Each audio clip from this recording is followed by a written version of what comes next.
Well, good afternoon, everybody. 6 minutes past the hour at 3 o'clock on this Wednesday, January 24th. Brian Wilson in the chair.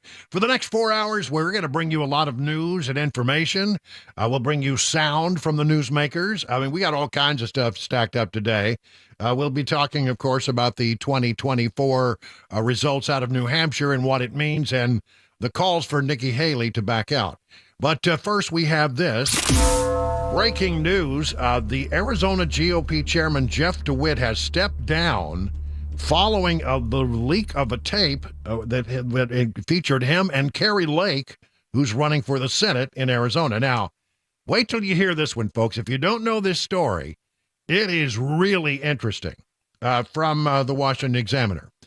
Arizona Republican Party Chairman Jeff DeWitt announced he would step down as head of the party after audio of him allegedly attempting to bribe Carrie Lake to not run for the Senate was released on Tuesday.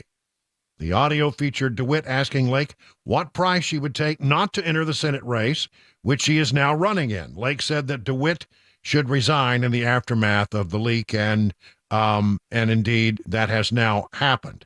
He is stepping down. There's a lengthy statement. We'll get into all of this, but this was breaking late yesterday in our show, and we ran a long clip of it, but I mean, honestly, the thing was about 10 minutes long, and it meanders all over the place, and we didn't really do it real justice, as it's difficult sometime in the middle of doing a show to actually, break down the audio in a way that makes sense. But we've done that now. So listen, I'm also going to be looking, if you know the story, looking for some reaction from you at 615-737-9986. But first, I've got a lot of sound to play here that explains exactly what happened. So Carrie Lake is working in a private enterprise relationship with Jeff DeWitt, who happens to be the Arizona GOP chairman.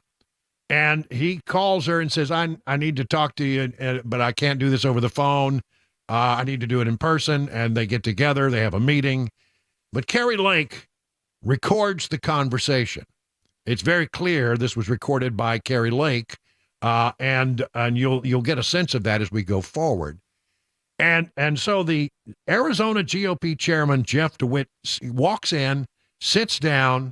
It's clearly they have a relationship because she works for him. But Lake starts to find, well, what is this all about? And it basically, it starts out very bizarre. Listen.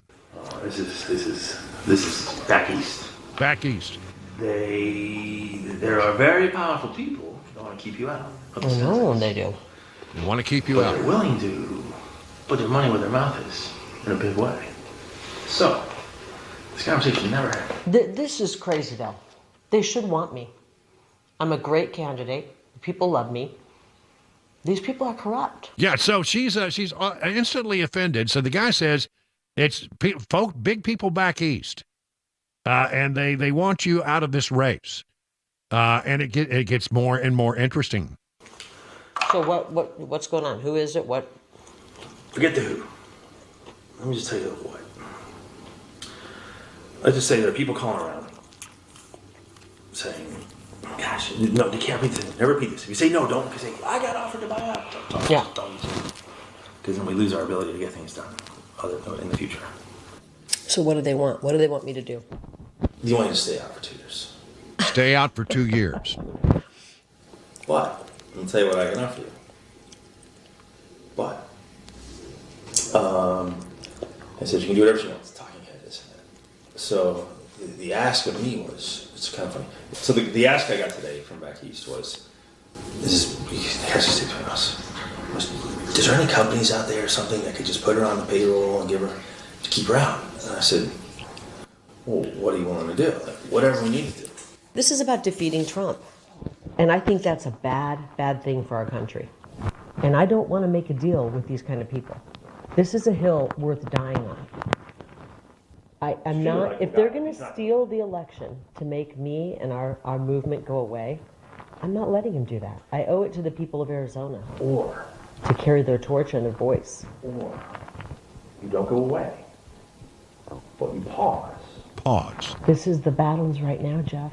You pause. And refill your coffers. No, the battle is right now. Yeah, now I want to say you may hear the levels jump around a little bit. It's because I have gone through and digitally enhanced the audio so you can hear it better.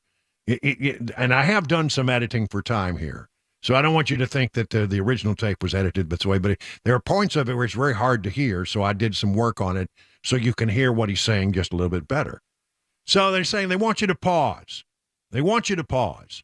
And she immediately, of course, remember now, she knows she's recording this, so she's going to say things that were and are self-serving, but she's also expressing her frustration and the fact that, she's not going to go away, and this is ridiculous. Listen to what you're saying. Why don't we do something about it? So that we, the people, can pick our... What can we do? I'm not willing to accept that. And I'm going to be the biggest pain in these people's... Go back and tell them that. I'm running, and I'm going to be the biggest pain in their... I'm willing to tell them that. And they're going to have to kill me to stop me. No, I know. Look. You don't have to tell them that, but I don't think they will, but... Nah, I don't think that's the way they are. Either they come around and try to work with me, or I'm just going to... What would that entail? That would entail not telling... Layman's telling me, you got to distance yourself from Trump. No, you distance yourself from DeSantis. He's all butthurt about that. But what I'm saying is, don't tell people that. I'm with Trump, okay? I want to work for the betterment of Arizona. I'm not going to let these people back in D.C. tell me not to run. Yeah, I'm just not going to let him tell me. Now, who are these people in D.C.? He won't say. Just that they're powerful people back east. And then it really gets down to brass tacks. He sort of lays it on the line and says, is there a certain number that would work to keep you out of the race? And if so, what would be that number? Is there a number at which... I can be bought? Not be bought. That's what it's about. You can take a pause for a couple of years. Take a Go pause. right back to what you're doing. No. 10 million, 20 million, 30, no. A billion, no. This is not about money. This is about our country. I think it's disturbing that they would even... I am not going to let these people who hate our country tell me not to run. You should call them and tell them to get behind me. Well, and so now the conversation, she starts trying to wind it down. She wants him out of her office, but is trying still to be nice because, after all, they have a work relationship of some kind. And you hear her move from the office to the outdoors, and there are some amazing things that are said. Take a listen. Okay, well, did you think you would come in here and that I would be bought? It's not being bought. Yes, it is. I think. It is being bought. No. They are trying to buy me out of running. It's actually, all right, I'm flattered. I'm offended. I'm offended for our country. We have people like this who live here. What I think is this, is it can give you an incredible opportunity to have a bigger voice, to fight for stuff. These people are un-American, and I think they're unethical, and I would be absolutely immoral if I did that. Again, that's immoral. I couldn't look at myself in the mirror if I. It's very powerful people that are willing to. Very powerful they people. They really want someone different. They want new names, whatever it is. Sorry, Jeff. Take it back. Take it back to them. I can't believe this. Hey, again, be honored. Instead of them just them working to beat you, they're trying to This is about getting Trump out.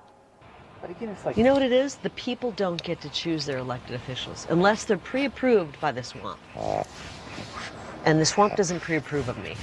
You need a strong party to help. I think you should go public with this and then say, hey, no. These people don't want to. They don't want. And then I turn my key in my car and I just. I know.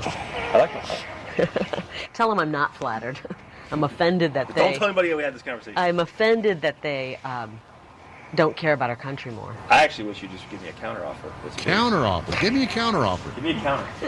I can't be bought. Come on. I can't. All right, I'll see. Okay, bye-bye. I mean, there's some interesting stuff in there. Very powerful people back east. Very powerful people back east want you out of the race. And he goes on and say, no, we can't go public with this. I may walk out and turn the key in my car and boom, I mean, really? Honestly? I mean, come on. Party to help I think you should go public with this and then say, hey, no. these people don't want to, they don't want, And then I turned my key in my car and I just, I know. I like my car. Tell them I'm not flattered. I'm offended that they. Don't tell anybody we had this conversation. I'm offended. Don't tell anybody we had this conversation.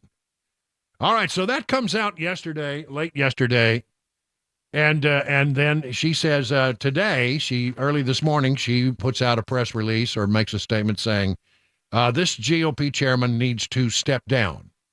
And as I mentioned earlier, he has stepped down with a statement. Now, here's the rest of the story, they say. This is from Jeff DeWitt's statement. This conversation was recorded while I was actually employing Lake in my private company. In fact, for over a year and a half, we had many conversations where I was looking out for her financial interests. The ethical breach in her recording of our conversation, while Lake was my employee, raises serious legal and moral concerns.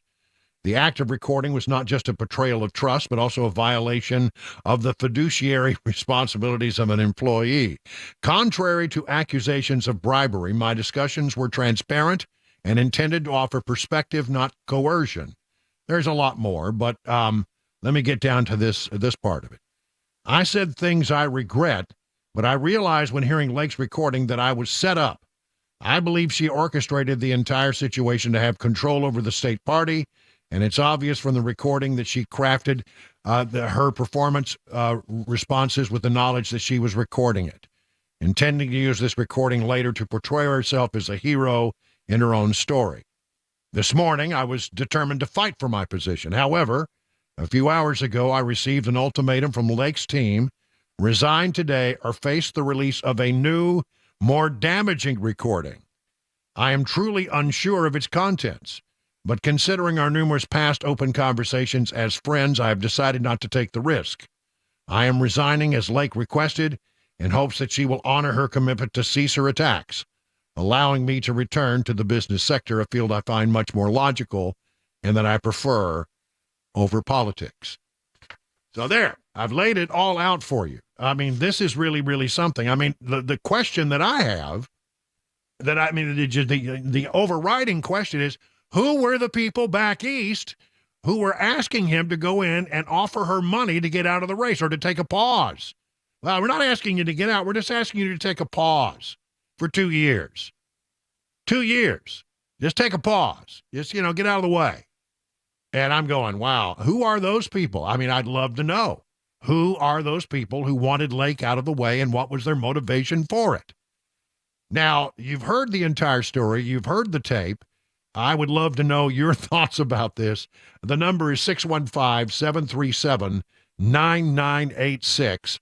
Get on the hotline right now. Tell me what you think. And again, that's 615-737-9986. It's 20 minutes now past the hour of 3 o'clock on Super Talk 99.7 WTN.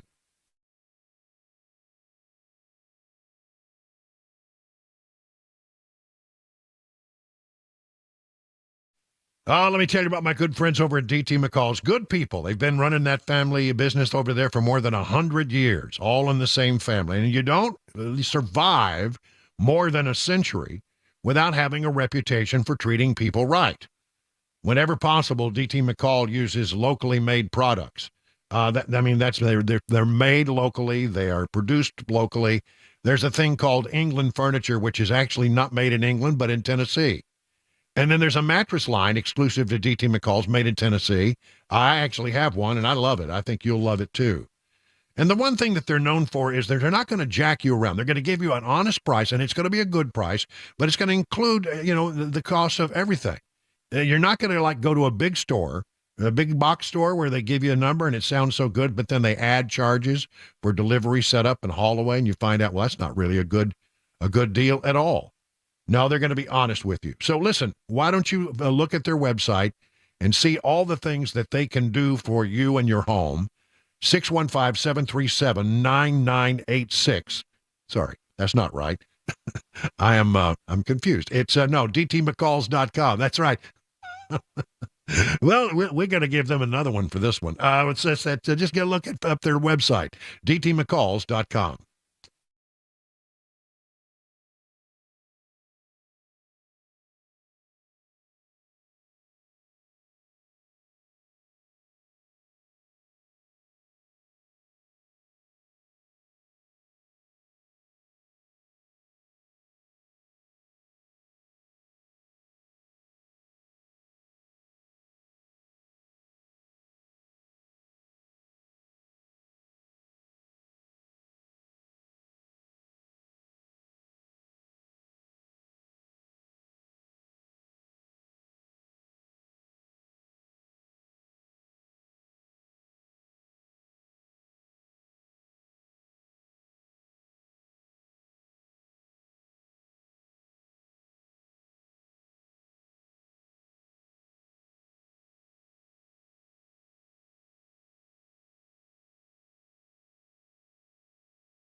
More delays on the border and Ukraine funding bill, a big vehicle recall, and an update on the Tennessee Titans and their head coaching search. 3:30 Super Talk 99.7 WTN.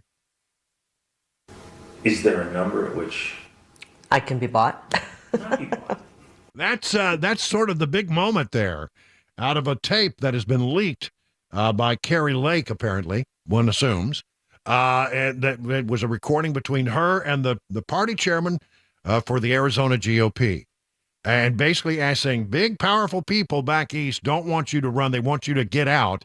And is there a number that would perhaps persuade you to sit out this Senate race? So, listen, there's a lot to unpack there. We've opened up the phone lines at 615-737-9986. Let's go to Ronnie in Murfreesboro. Ronnie, what do you think about this whole mess? Yeah, I think I smell a guy by the name of Mitch McConnell there, don't you? Well, I don't know. I mean, but powerful people back east, there's a lot of powerful people back east. Was it the money people? Was it somebody, high-ranking like perhaps Mitch McConnell? I mean, I don't want to cast aspersions if I can't prove it, but I think there's a real – I think it makes a lot of sense for him to come forward and sort of tell me, who was it that asked you to do this? No kidding, yeah. All right. Lied on it, All right, Ronnie. All right, thank you, buddy. Let's go to Sean in Baxter. Sean, you're up next on the drive. What do you say, Sean? I'm fine. How are you? Thank you for accepting my call. Okay, what do you think? Yeah. Well, I think bribery, my brother Ben did it. They're coercing her, manipulating her. It's coming from Washington, D.C. They just need to track his phone, go everywhere he went, whoever he talked to, follow him, and get to the source. And that's how I have to say about that. And I'm a Trump supporter 100. All right, thank you for that. Let's go to Charles in Hendersonville. Charles, you're up next on the drive. What do you say, Charles? Good afternoon, sir. Yeah. I believe it is none other than the Clintons themselves. Hillary in particular. You think Hillary wants her not to get in the race? Heck yeah. Why do you think? Why would Hillary care about that? Because she hates Trump, and she'll stop at nothing to stop him from becoming president. And so you say she'll stop at nothing by keeping Carrie Lake out, the Democrats. But I don't know that the Democrat would have a lot of sway with the GOP chairman. That's the weakness in that argument. But I can see where Democrats would not want her to run. But what I'm having a hard time finding out who in the GOP did not want her to run. I think we need to name names there. Thank you, Charles. David in Sparta, you're up next on the drive. What do you say, David? Hey, Brian, how you doing? I had two thoughts about this thing. The federal government needs to be disbanded from the top down. It could be it could be one of a dozen different things, and the names have been mentioned. It could be. My second thought is this GOP chairman is an idiot for not recording his phone calls. Yeah, well, there are laws. I don't know what the laws are in the state of Arizona, but in some states, there are laws that say you cannot record a phone conversation without letting them know. In other words, you have to have what they call two-party consent. Here, I believe I'm absolutely. I think I checked this out when I moved here. Tennessee is not a two-party consent state, but there are other states that are. I'm just not familiar with what the laws are in Arizona. But anyway, thanks for the thought. I appreciate it. Danny in Lebanon. Danny, you're on with Brian on the drive. What do you say, Danny? What's your thinking about all this? Well, good afternoon, Brian. Good afternoon. I got to say that this deep state goes a lot further than the Democrats, obviously, huh? Mm-hmm. And so I'm wondering. Yeah. Go ahead. No, you go ahead. I was going to say, so is there any way to subpoena this guy to get any answers out of him, or just going to plead the fifth? Is there any way of rooting out the bad guys, I guess you could say? Well, I'm trying to figure out what the crime would be, and there may be a crime here. Bribery. I don't know. It's sort of, I think, a gray area. But I don't think this guy should be allowed to walk off the stage without coming clean a little bit about who it was that was asking that she not run and was willing to pay her big money to not run. That's pretty interesting stuff, man. I'm telling you. Renee in Clarksville, what do you think, Renee? Hi, Brian. Thanks for taking my call. Mhm. I've lived down here in Tennessee for almost 20 years, but I'm originally from South Dakota, and a lot of people always bring up Mitch McConnell just because he's right up north of us in Kentucky. But I think they fail to forget that John Thune from South Dakota, he's from my hometown, and he told everybody in the state he would get out of politics after, oh my gosh, probably 10, 15 years ago, and he's still up there. He has turned into the biggest rhino, and people just they want to put blame on McConnell, but they also need to blame Thune and Mike Rounds from South Dakota and Lindsey Graham. All these guys are all top Senate guys that don't want someone like Carrie Lake. I can I'm sure that she would have been welcomed like a skunk at a garden party. But maybe we need a few skunks in the garden parties, what I think. 31 minutes now, past the hour of 3 o'clock on Super Talk 99.7 WTN.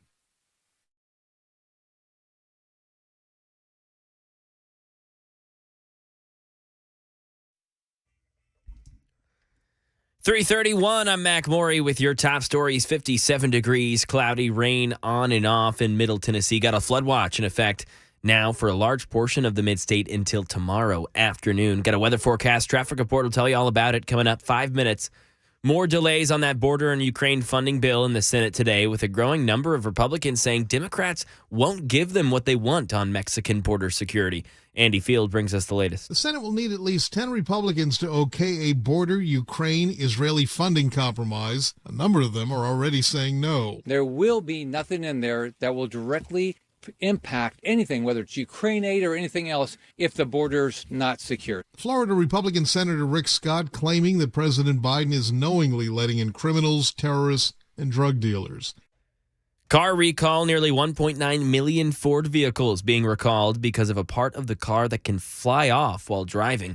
Brian Clark says another major automaker is recalling vehicles for a similar problem. Kia is recalling more than 101,000 cars because of a roof molding that can detach, and that would pose a risk to other cars. Owners of the affected 2023 and 24 Sportages and 2022 through 24 Carnivals will be notified in March.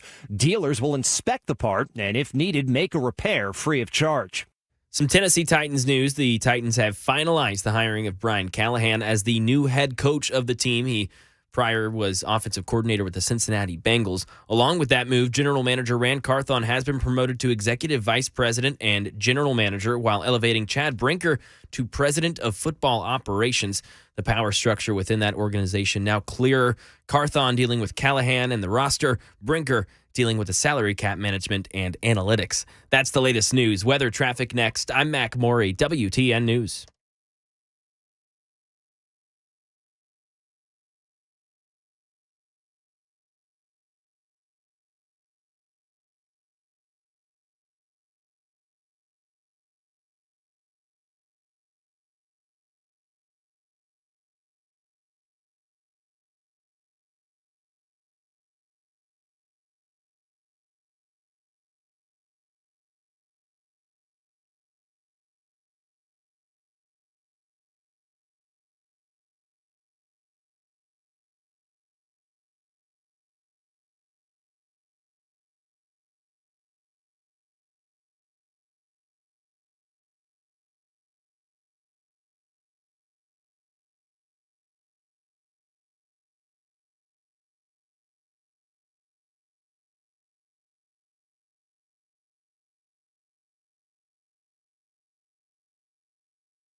39 minutes now past the hour of 3 o'clock on Super Talk. Brian Wilson in the chair and on the air on this 24th day of January. Pretty nice outside. If you're a duck, I mean, the temperature at least, it's 58 as we're here in bucolic Watertown. And I guess probably about a degree or two warmer there? Yeah, I think it's right at 60, I think. Yeah. 59 maybe. 59. So, the rain's going to be with us for a few days. Now, I don't want you to think that we ignored or are ignoring what's going to be happening, what happened last night in New Hampshire, because there's a lot to unpack there. We'll be doing that coming up in just a few moments in the top of our 4 o'clock hour. But we just felt like that Carrie Lake story was so interesting that we really needed to lead with that today. So, again, in a few minutes, we'll get to the results in New Hampshire. In the meantime, let's talk about the situation down on the border, which, by the way, all of the exit polls that were done in New Hampshire, you couldn't be further away in the continental United States from the border than New Hampshire. Well, I guess you can if you're in Maine, but, I mean, it's only that. I mean, you're a long way from the border. But you know what was the number one issue on the mind of voters in New Hampshire? Immigration. Even more than inflation or the economy, which is generally what people say. People are really concerned about it. It's a big story. Now, as you know, there was recently a Supreme Court decision that said that the feds could cut the razor wire down at Texas that was deployed by the National Guard and the state patrol down there at the behest of Governor Greg Abbott. Well, the Texas Military Department says it will continue. Texas Military Department. I guess that they're talking about the National Guard there. Says it will continue to hold the line in Shelby Park in their efforts to deter and prevent unlawful entry into the state of Texas under Operation Lone Star orders from Governor Greg Abbott. The Texas National Guard's action continue despite a second demand letter from the Department of Homeland Security to release control of the park seized by the state earlier this month. And Governor Abbott pledged to continue deploying razor wire along the Rio Grande border with Mexico. Now, this is interesting because the Supreme Court said, honestly, apparently, the way I read the decision, it said, the Border Patrol has the right to cut the concertina wire. They didn't say that the state of Texas had to stop deploying it, just that if the Border Patrol wanted to cut it, they should be allowed to cut it. But that doesn't mean you can't replace it as soon as they cut it. Doesn't mean you can't put up more. Doesn't mean you can't maintain some areas. It just means that they can, if they choose, to come in there and cut it. And the fact of the matter is, I think the rake and file of the Border Patrol and ICE, they don't really want to pick a fight with the State Patrol and the National Guard, because I think deep down in their hearts, they sort of agree with them. So if anything gets cut, it's by the orders of the higher ups in the Biden administration, is my feeling about it. And so, maybe they'll go out and they'll clip a few wires, and then they'll say, well, we did what we had to do. But it sounds like the state of Texas is not backing down. We remain resolute in our actions to secure our border, preserve the rule of law, and protect the sovereignty of our state. The House Homeland Security Committee, under the guidance of the chairman, our own Tennessee's Mark Green from the 7th Tennessee Congressional District, announced that it will meet next Tuesday to vote on articles of impeachment against Homeland Security Secretary Alejandro Mayorkas. All Republicans on the committee have indicated they will vote for the impeachment, which would send the matter to the full House for a vote. No sitting cabinet secretary has ever been impeached, though one in the Grant administration was impeached after resigning. So this would be a first. It would be a big one. Committee Chairman Mark Green said that Mayorkas' oversight of the historically abysmal southern border has earned ouster. Quote, after 3 years of this crisis and a year of investigations and proceedings, we must move forward with accountability, the Tennessee Republican said on Wednesday. This according to the Washington Times. The House voted on articles of impeachment in November with a bipartisan majority voting to send the resolution to Mr. Green's committee for action. And under that directive, the panel held 2 hearings this month examining whether Mr. Mayorkas' conduct rose to the level of an impeachable offense. They did the investigation. They followed regular order. They had hearings, and now a committee vote will be taken, and it sounds like it will come out of committee and go to the full House. Now, it sounds to me like there will be an impeachment of Mayorkas. The question that I have is whether or not anything else happens. In other words, does it get picked up in the Senate? Do they go forward with it?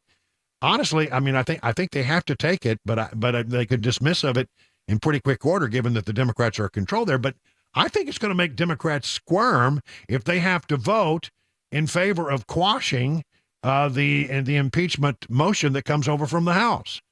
I mean, there's a lot of Democrats in the House who are voted. 14 of them voted in favor of a resolution regarding the border the other day.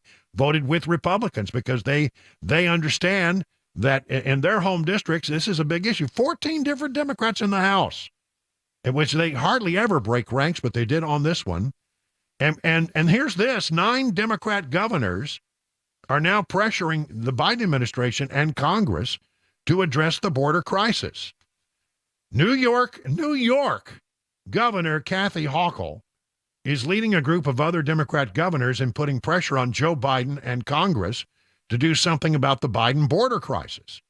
Nothing like an election year convert, right? Hochul was, this is the hotair.com. Hochul was a vocal advocate for her state's sanctuary state status and cheered New York's right to shelter legislation. Then illegal aliens from Texas began to show up, and suddenly their narrative in New York has changed. Those sent to New York are but a drop in the bucket to the numbers that Texas is dealing with. The governors are even describing the results of the surge of illegal immigrants in the border as a humanitarian crisis. So look, if you've got 14 members of the House who voted asking that the government do something about the border crisis, and you've got, well, how many of it? 9 Democrat governors asking the Biden administration to do something, breaking with the Biden administration on the issue of immigration. So if this matter of impeachment of Mayorkas goes to the Senate, there's going to be some Democrats who squirm a lot about having to vote in favor of Mayorkas when everybody knows he's responsible for this reprehensible behavior. So will Mayorkas resign to avoid that? I don't know that he can even resign at this point. You can still be impeached, as we just now learned, and even if you do resign. But listen, I'm telling you, it's going to be. Listen, there's no Democrat who's running for re-election in the Senate, and that, remember, a third of the Senate is up every 2 years. A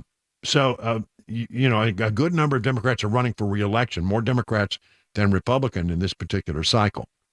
Are those folks going to actually vote and say that, they're in favor of Mayorkas, who is running this, what kind of show down on the border? Maybe this thing sticks. I don't know. It'll be interesting to see how it goes. Pawn star celebrity Rick Harrison blames border crisis for his son's death. I used to watch this show all the time, the Pawn Stars.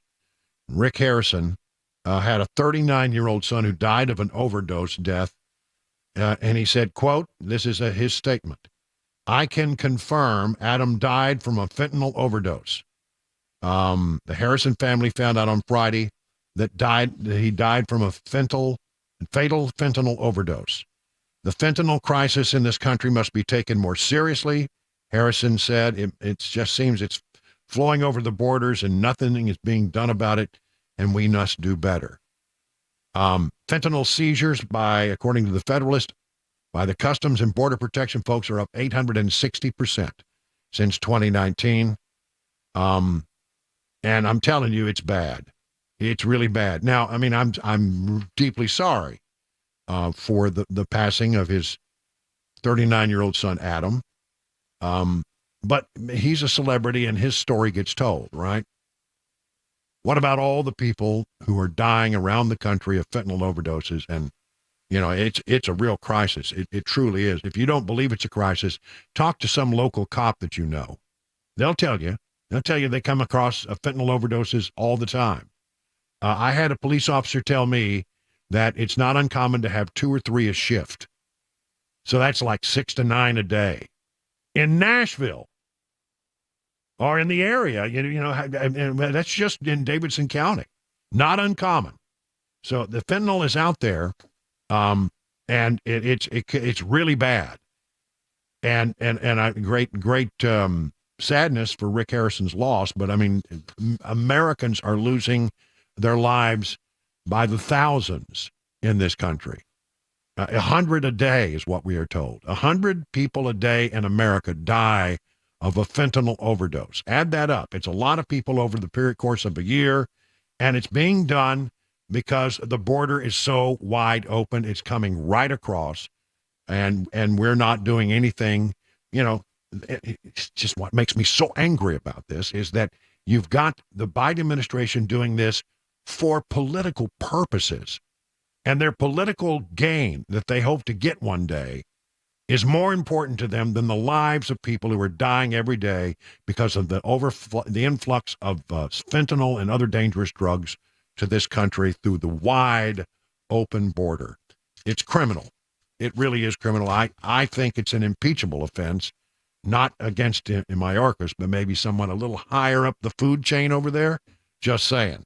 50 minutes now past the hour of 3 o'clock on Super Talk.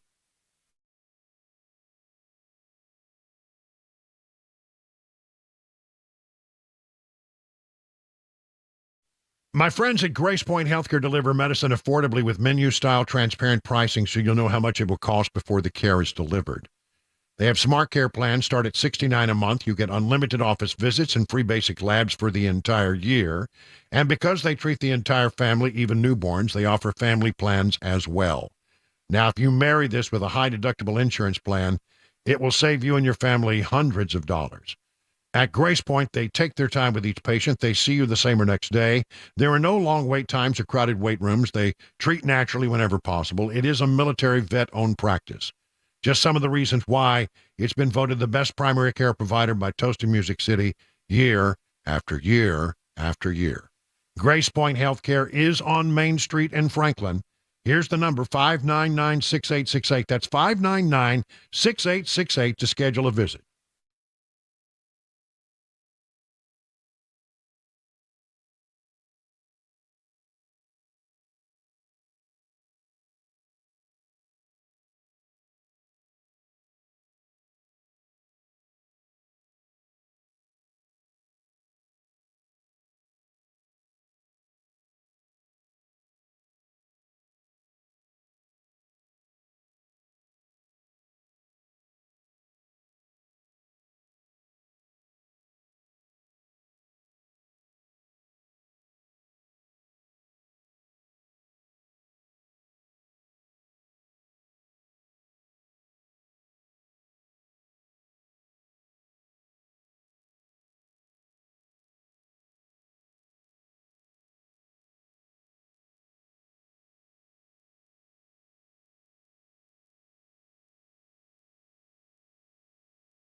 Tracking all that rain that's coming down here in the mid-state. Potholes in Tennessee causing traffic problems and possible legislation in the volunteer state. A fire at a school.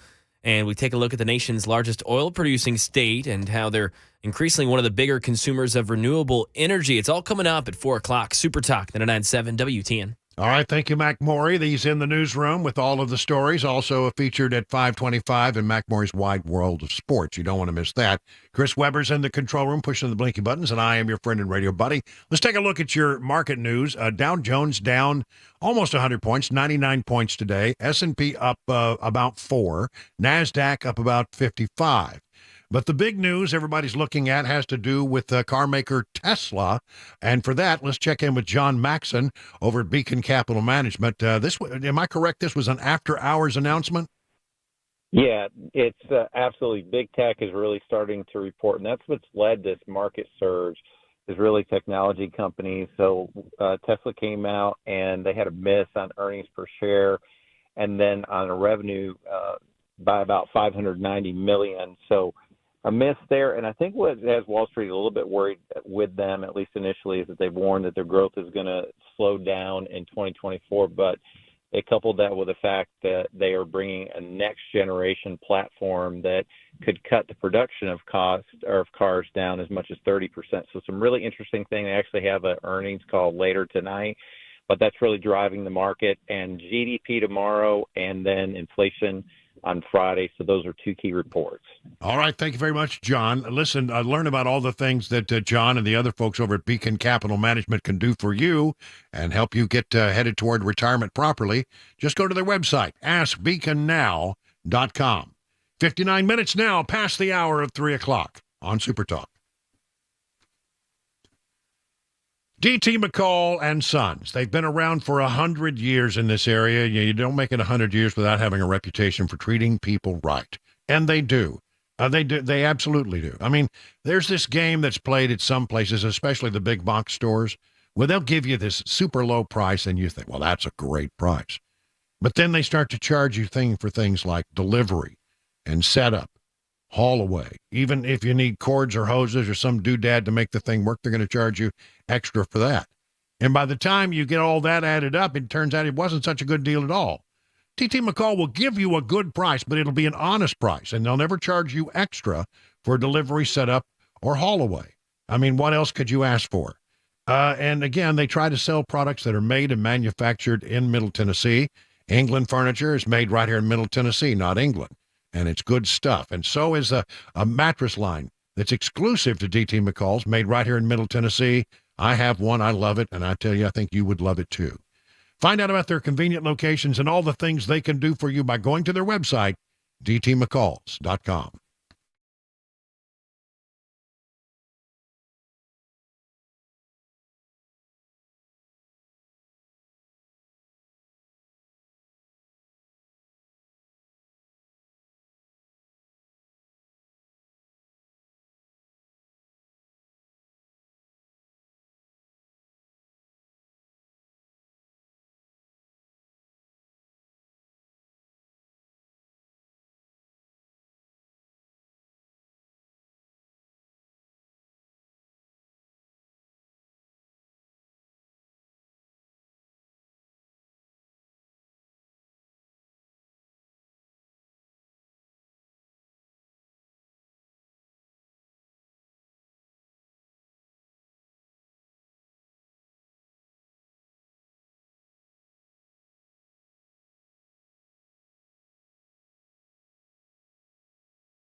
.401, I'm Mac Morey with your top stories. Currently 56 degrees, cloudy with rain coming on and off. Got a portion of Middle Tennessee in a flood watch now until tomorrow at 6 due to the excessive rainfall, which would cause lower lying streams and creeks to rise.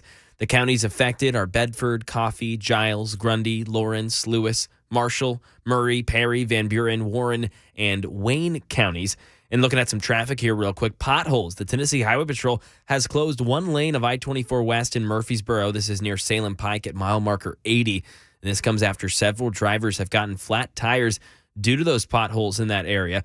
TDOT working to repair potholes everywhere following that winter storm we experienced last week. A traffic complete weather forecast coming up in 5 minutes.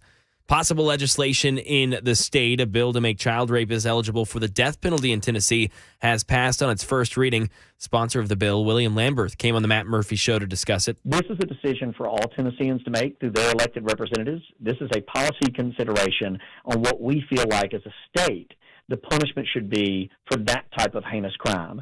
In the 7 years that I was an assistant district attorney, I never looked at a victim of crime and a survivor of crime and said, hey, what do you want to happen to that defendant?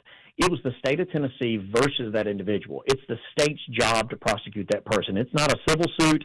It's not that survivor versus that defendant. They are a critical part of this process, and their opinions and guidance should always be a part of it. But it is the state of Tennessee who is responsible for pursuing justice, not vengeance, but justice, and for both preventing these type of crimes and punishing those who have committed them. The bill was introduced and passed on first consideration today. The bill will next go to the full Criminal Justice Committee.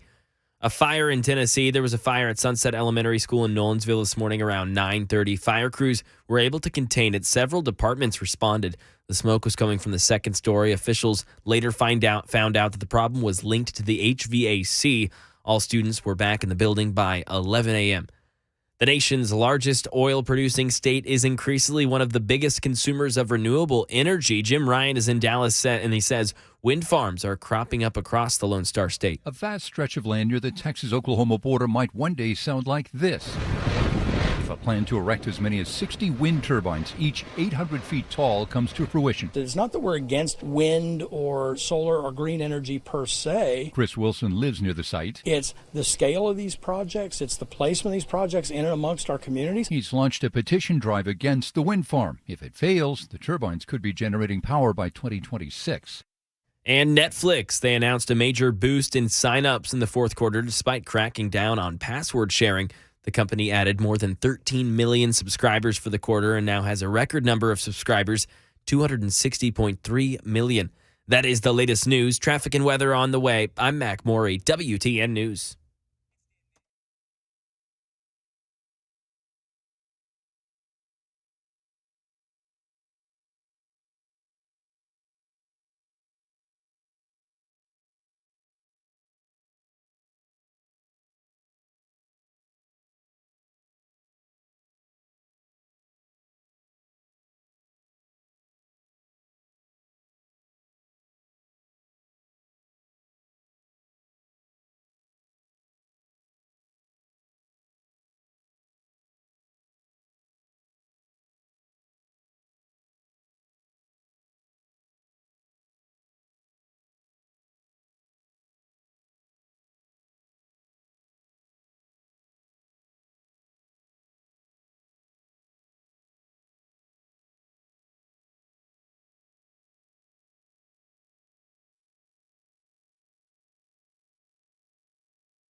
Good afternoon, everybody. It is 8 minutes past the hour of 4 o'clock. Hour number 2 now beginning here on The Drive on Wednesday, January 24th.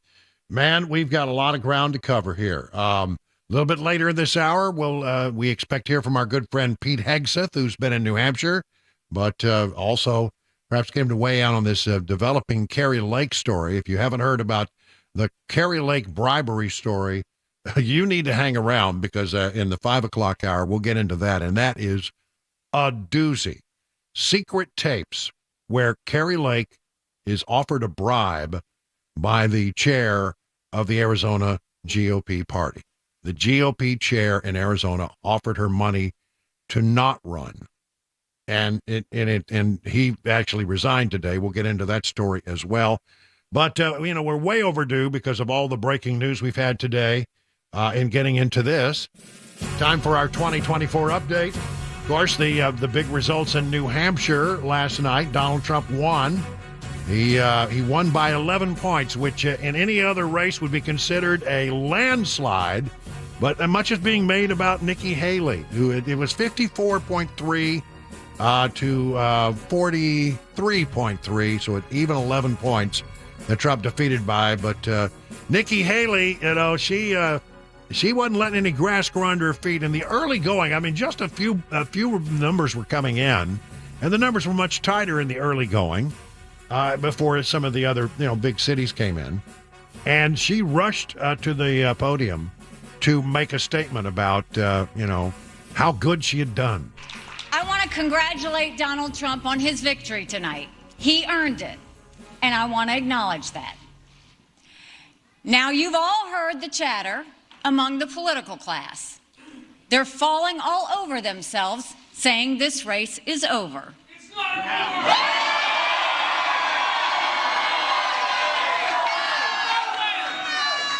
Well, I have news for all of them.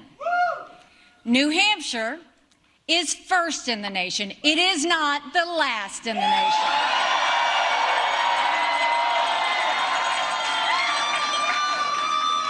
This race is far from over. There are dozens of states left to go.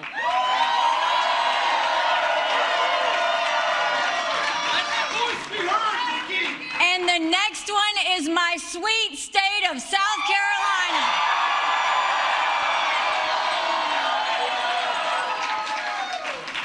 At one point in this campaign, there were 14 of us running, and we were at 2% in the polls.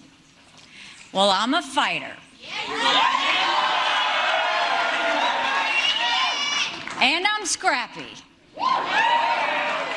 And now we're the last one standing next to Donald Trump. Well, she may be a scrappy fighter in her mind, but she lost by 11 points, and she lost in Iowa. She came in third. Let's try to keep this in perspective, Nikki. Donald Trump came out a few minutes later, and he couldn't believe what Nikki Haley had just done. Well, I want to thank everybody. This is a fantastic state. This is a great, great state. We won New Hampshire 3 times now. Three. We win it every time. We win the primary. We win the generals. We've won it, and it's a very, very special place to me. It's very important. And today, I have to tell you, it was very interesting because I said, wow, what a great victory. But then somebody ran up to the stage all dressed up nicely when it was at 7. But now I just walked up and it's at 14. But she ran up when it was 7. And, we have to do what's good for our party. And she was up, and I said, wow, she's doing like a speech like she won. She didn't win. She lost. And, last week we had a little bit of a problem. And if you remember, Ron was very upset because she ran up and she pretended she won Iowa. And I looked around. I said, didn't she come in third? Yeah, she came in third. This is not your typical victory speech, but let's not have somebody take a victory when she had a very bad night. She had a very bad night. Well, it wasn't a good night. Now, look, the numbers were a little better for her than expected, but I can explain that. You remember I told you yesterday that she was going to get crushed because the polls showed Trump up by 20 points, and the final result was something like 11. Listen to this. You won't hear this many places. From thehill.com.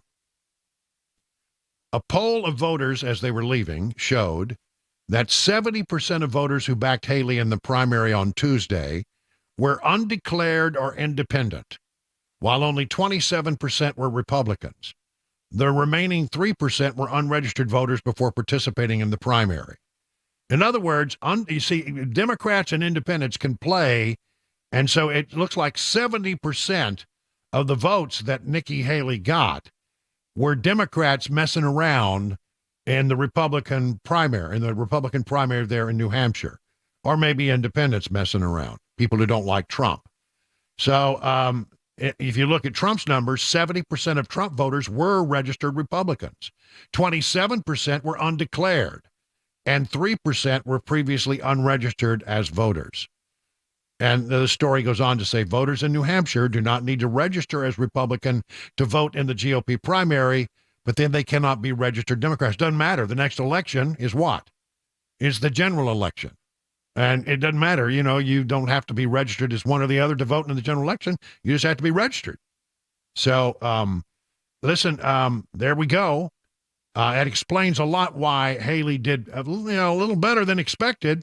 It's because Democrats were playing in the Republican primary, and that's all there is to it. Now, shortly after all this happened, Ronna McDaniel, who's the chair of the GOP, the RNC rather, came out and said, you know what, Nikki, it's time for you to think about getting out. Now, this is unusual for the chair of the RNC to weigh in, but I mean, it's very clear, and I agree with Ronna McDaniel, she doesn't have a pathway to victory. Looking at the math and the path going forward, and I don't see it for Nikki Haley. I think she's run a great campaign, but I do think there is a message that's coming out from the voters, which is very clear.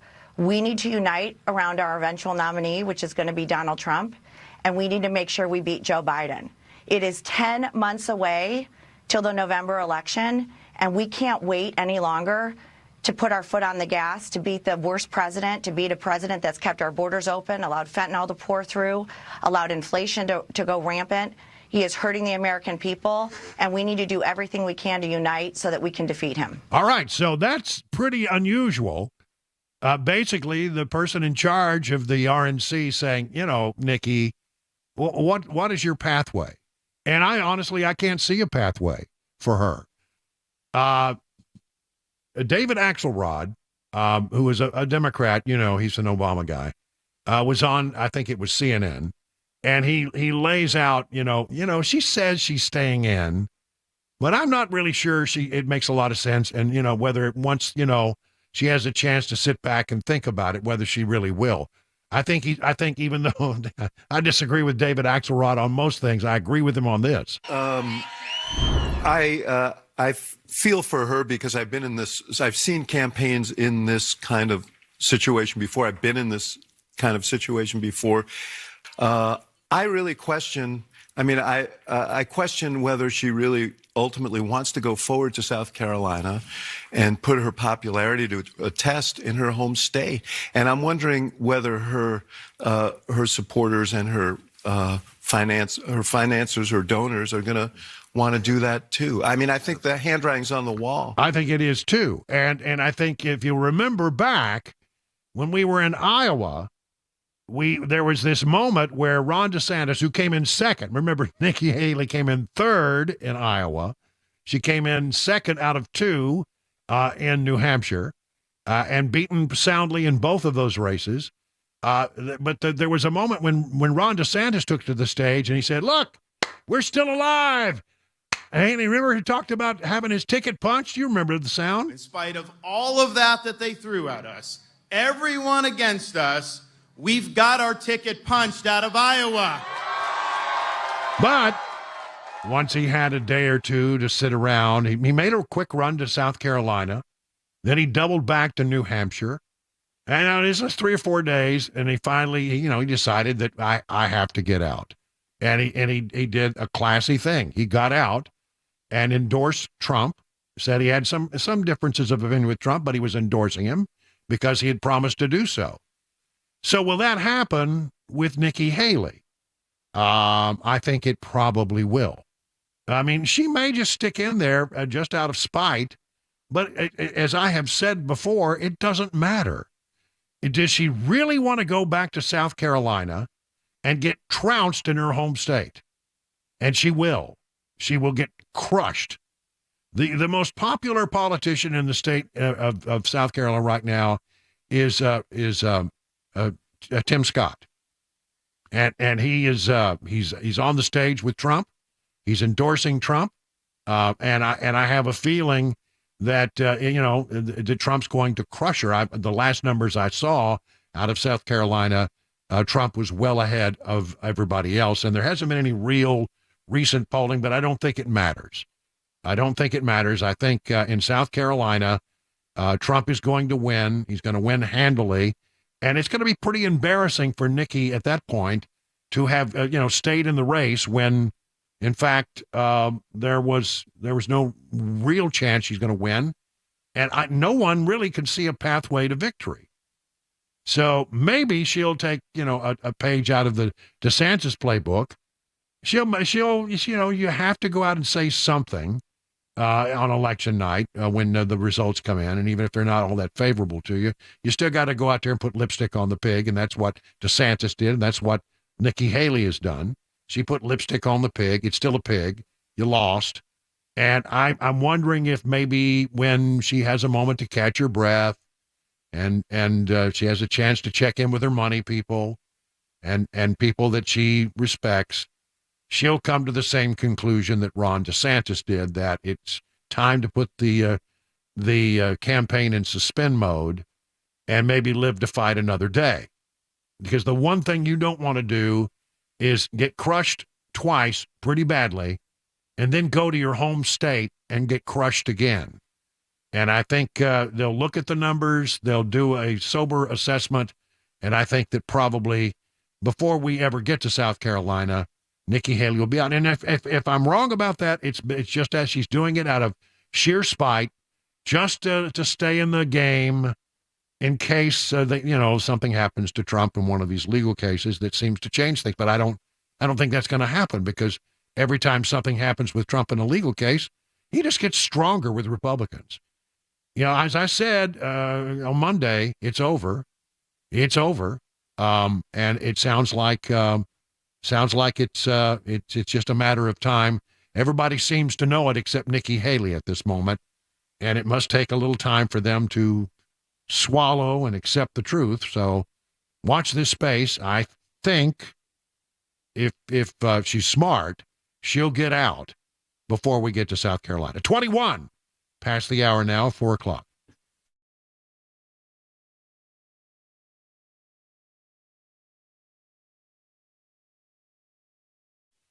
Let's talk about gold, which has been used as money for millennia. It's a tried and true store of value consistent across generations.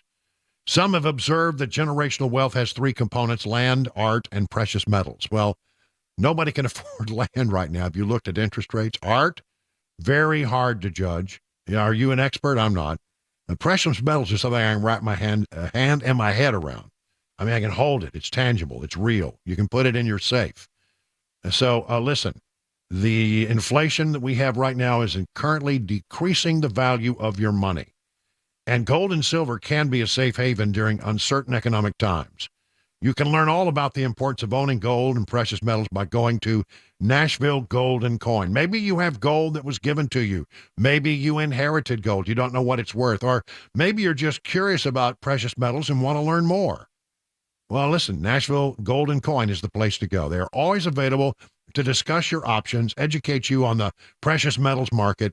So do what I did. Go to Nashville's real money source, Nashville Gold and Coin, NashvilleGoldandCoin.com to set up your one-on-one appointment.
A groundbreaking initiative that was announced from New York City's mayor as they delivered the State of the City address, plus some money news. 4:30 Super Talk 99.7 WTN. Well, there's Mac Morey, who has all the stories coming up here in just a few moments, and Chris Webber's in the control room. You also want to hang around because Mac has got the Mac Morey's Wide World of Sports, which has become a real fan favorite here. Heck on yeah. the program. Yeah. Love it. And then the audience shows up every day just to applaud him as he comes on. I haven't had a chance to catch my breath and say hello. We've had so much stuff going on here today. And so it's, it's good to see you guys looking well. It's 58 degrees in Watertown, but a lot of rain and just sort of, great weather for a duck, but not such a great weather to go out in. I mean, the temperature at least is better, but a lot of rain. And so the dogs don't want to go out. They don't want to go out when it's cold, and they don't want to go out when it rains. Boy, prima donnas. I mean, I'm telling you. But little Solo, by the way, is. Can I be real honest? I don't mean to speak ill of one of my dogs, but Grogu, a lovely dog, a great dog. I love this dog more, but she's not very bright. She's not. She's just not the smartest dog ever. I've had smart dogs, and so I know what a smart dog is, and she's not one of them. And I get in trouble every time I say, "You're really dissing your dog. You're calling your dog stupid." No, she's just a great, lovable, fun dog, but she's not that smart. Okay. But this little one is smart. Really? I mean, wicked smart.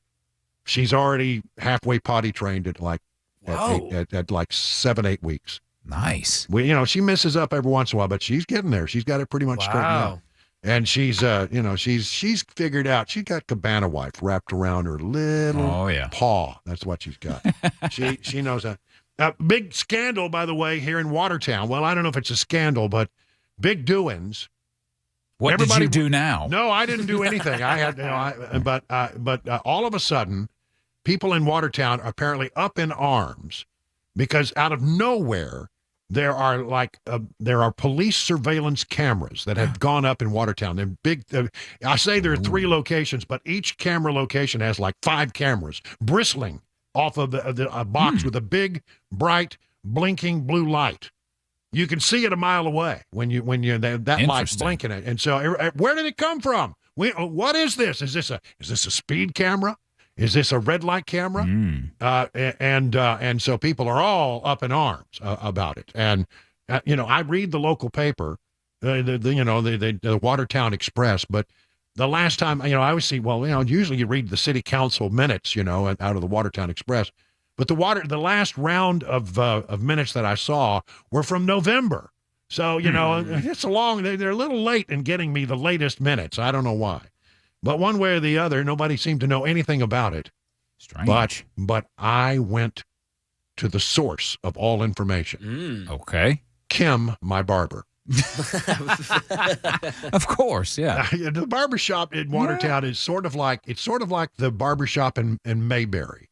Yeah. I mean, I walk in, there's a couple of old timers in there, they're talking and telling stories, and I sit down in the chair, and Kim, who's a sight better looking than Floyd, I'll give her that, cuts my hair, and I get all the local gossip. Apparently, they're surveillance cameras, not traffic cameras. Okay. So they won't issue speeding tickets. But apparently now the thought is, well, the police never have to leave the police station. They can just look at the cameras and see how everything's going. Really? Wow. Well, I mean, that's what people are saying, but I'm telling you, people are upset because they didn't know anything. Apparently it came, I'm told, fairly reliably from a $70,000 grant they got from somebody, but the town council doesn't seem to know anything about it. Somebody forgot to tell them about the new speed camera or the new cameras that are going, not speed cameras, just surveillance cameras. Wow. So if you come through Watertown, just know John Law is looking at you. Just smile and wave. Smile and wave, boys and girls. Just smile and wave. 31 past the hour now, 4 o'clock on Super Talk.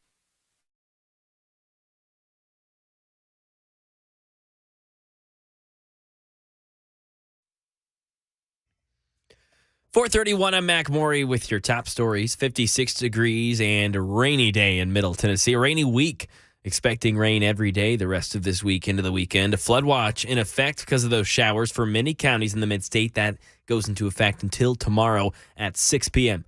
Also, a lane is closed on I-24 West at mile marker 80. That's near Salem Pike due to potholes in the area. Got a forecast traffic report just ahead, 5 minutes. New York City's mayor delivers his State of the City address with a groundbreaking initiative. Here's Derek Dennis. Mayor Eric Adams' State of the City address included a surprise declaration that the city's health commissioner has named social media as a public health crisis. Companies like TikTok, YouTube, Facebook are fueling a mental health crisis by designing their platforms with addictive and dangerous features. We cannot stand by and let big tech monetize our children's privacy and jeopardize their mental health. Adams saying New York is the first major city in the nation to take on social media companies, holding them responsible for the harm being done to teens.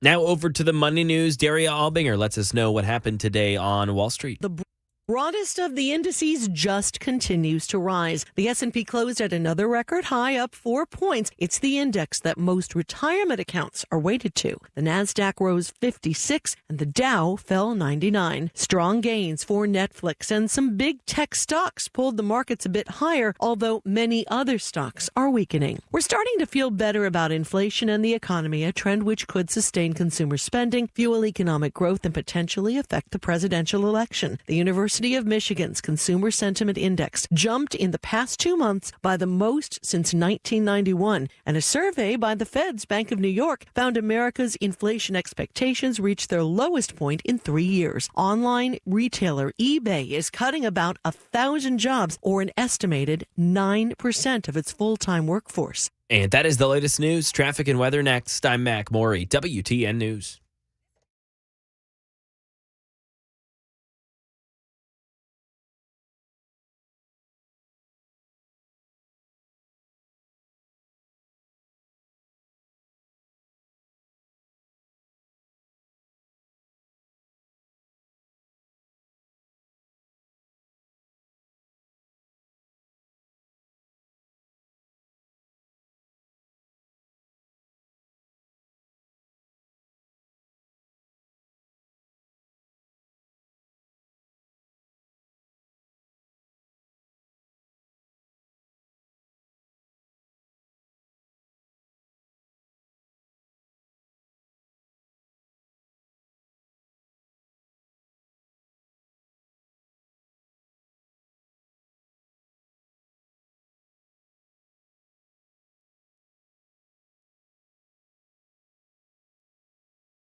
So how are you faring in this rough and tumble market? The experts at Beacon Capital Management understand it can be a little scary, but here's the thing. They have a plan to assess where you are and help you make any mid-course corrections that might be needed as you head toward retirement. Wouldn't it be great to have peace of mind that you're on the right path? Beacon can provide you that reassurance. It starts with a simple phone call to this number. Now, I'll give it 3 times, so be sure you write it down. 615-488-9303. Now, the experts at Beacon will take it from there. You have nothing to lose except for the worry. So get started today by calling 615-488-9303. At the end of the process, you'll be able to rest easier knowing you have a plan that meets all your retirement goals. Replace the worry with confidence that you're on the right path. Again, that number, 615-488-9303. The experts at Beacon stand ready to take your stress away. You can learn more at askbeaconnow.com.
It's 38 minutes now past the hour, 4 o'clock on Super Talk 99.7. Brian Wilson in the chair, and it's that time that I really enjoy. We get to talk to our friend Pete Hegseth, who is the weekend host of one of the weekend hosts of Fox and Friends on the Fox Television Radio, no, the News Network. Fox News. I used to work there. You think I can remember the name? The Fox News Channel.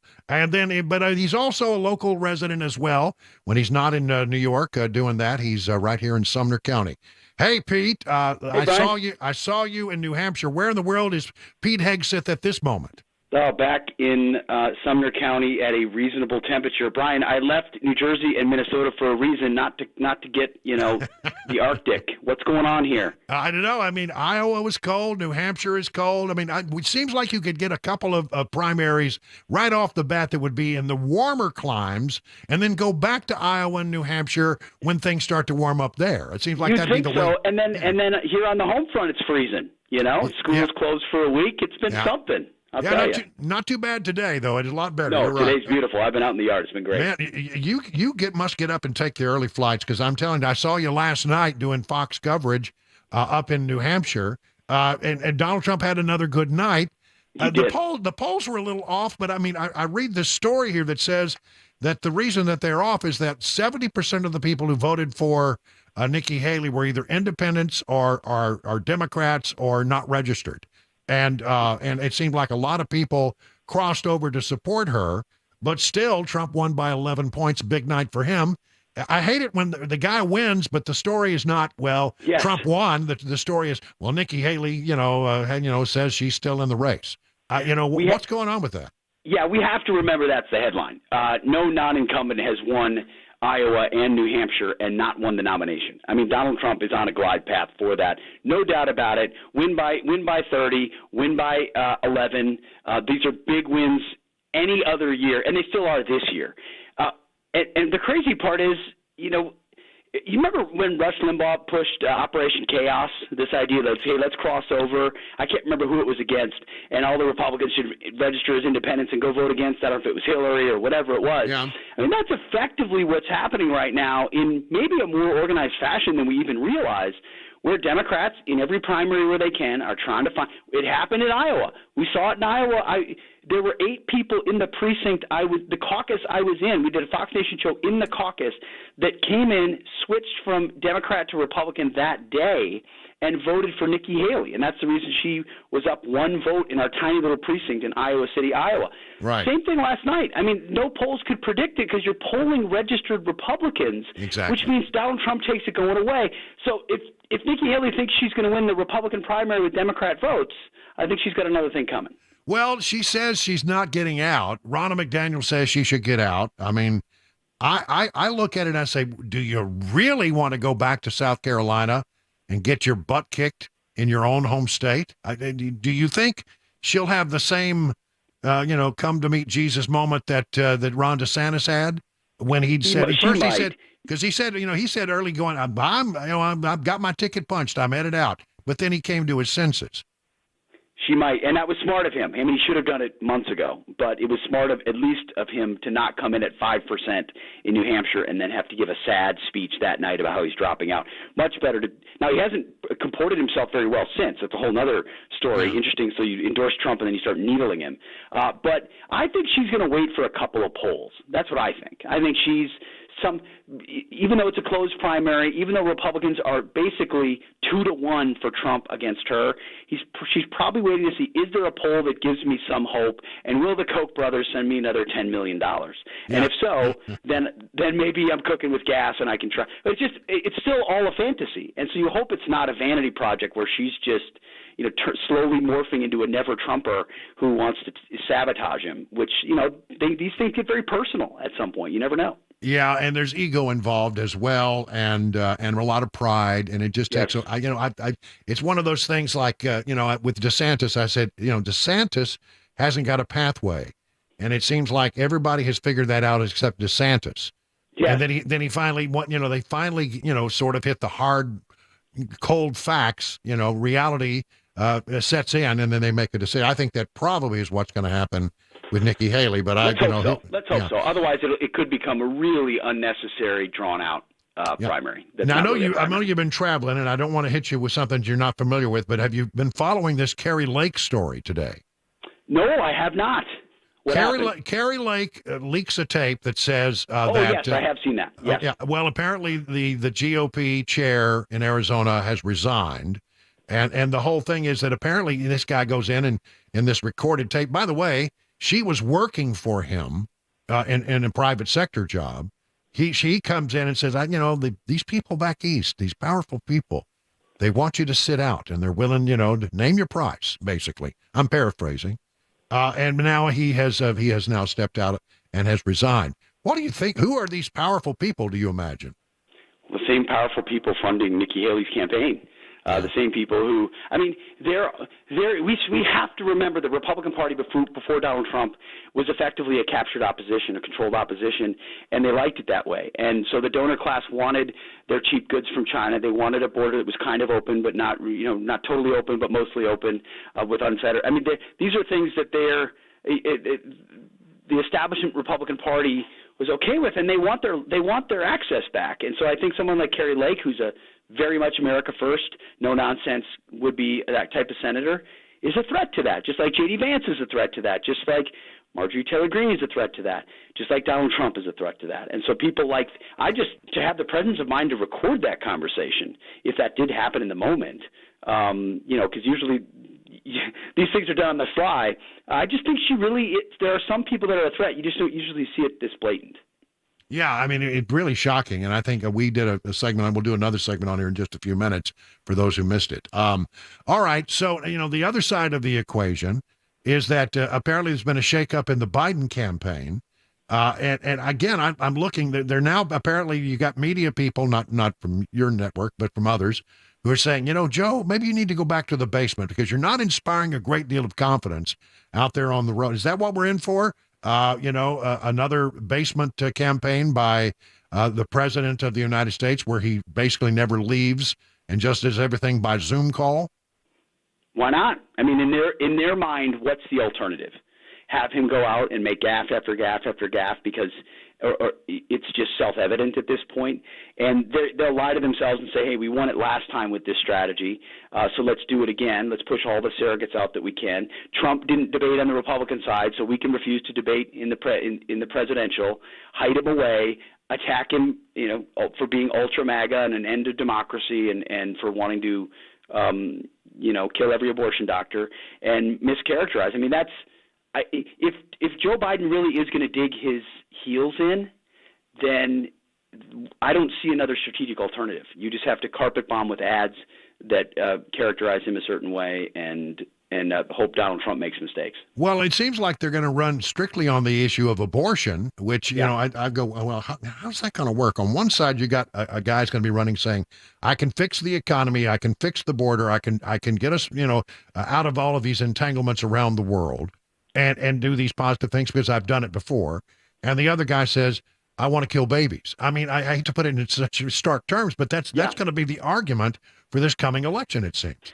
I guess if you think the referendum is on independence, suburban women, that's such a conventional wisdom argument, but I think they're stuck in conventional wisdom. They think Donald Trump is toxic enough with that group that they can drive up their margins by making it about abortion and making it about mean Trump and his mean tweets. And I guess they'll look at the numbers and try to find a path that gets them there with that kind of demagoguery. But it's going to be straight up demagoguery. And at the same time, I would expect the unexpected too, Brian. I really mean that. I think the tectonic plates are going to shift here. And I don't know if it's something with the charges they're bringing and indictments, or if it's going to be a dropout of Biden or something more serious than both of those things. But the race as it exists today won't look the same in 8 months. Well, you're coming around to my way of thinking because you thought maybe it wasn't possible to do that, but you think that maybe they might swap him out somehow. I just think, maybe one of many different things could happen. That is one of them. Their grip on power is too important for them to leave it to chance, and so someone's got to whisper in his ear. Maybe it's Obama. I don't know who it is, but they've already had some serious conversations. It sounds like they might get a little bit more serious if the polls. Well, one thing that I'm sorry to be to step on you. One thing that I saw in your polling out of New Hampshire, and I was surprised because New Hampshire is about as far away from the southern border as you could get. But people who came talked to Fox on the way out the door after voting said the number one issue for them was the border, not inflation, not anything else. It was strictly the border. And it seems like that is going to be the thing that drives a lot of this election, is that people want something done about the border, and the Biden administration doesn't seem to be willing to do anything about the border. Same in Iowa, exact same number, 41%. And that's why you're hearing the Biden administration start to talk about the border. And I think what they're going to do is try to blame Republicans by saying, well, we wanted more funding, and it's all about funding. And I just think voters are smarter than that. And oh, by the way, we're the ones that the Democrats are the ones that want to get rid of the razor wire. What are you talking about? And these inner city revolts that they're getting from black constituencies that are seeing centers built for migrants that they've never had themselves, or homeless populations or homeless vets. I think there's, you get 5 or 10% in some of these places. It's a game changer. All right. Well, Pete, listen, welcome back home. Get a good night's rest, and we'll talk to you next week. You got it, Brian. Thank you. All right. Pete Hegseth with the Fox News Channel, just back from New Hampshire. It is 50 minutes past the hour of 4 o'clock on Super Talk.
Tracking rain in Middle Tennessee, an update in Yemen, a family shot at in Tennessee on the roads, a crash here, a familiar face returning to the Daily Show. It's all coming up at 5 o'clock on Super Talk 99.7 WTN.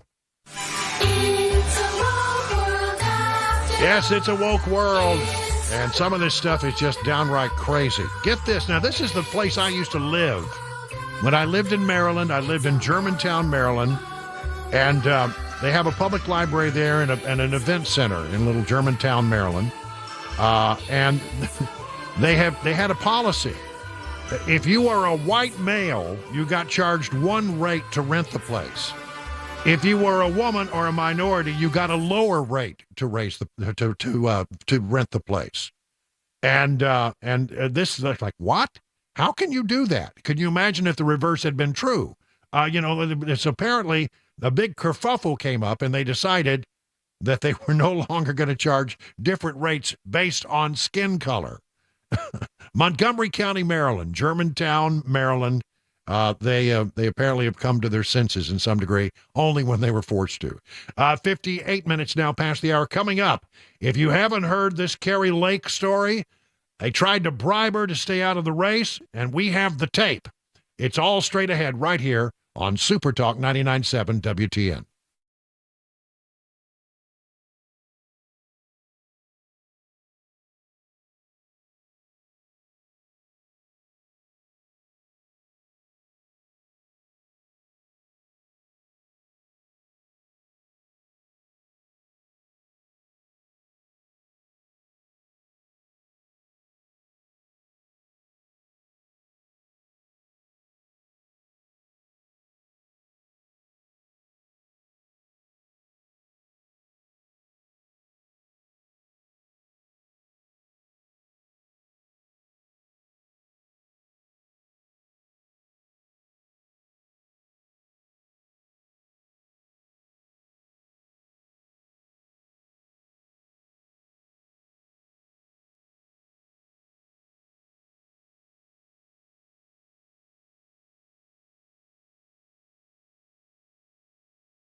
Five o'clock, I'm Mac Morey with your top stories. 57 degrees right now in Nashville and a possibility for more heavy rainfall later tonight.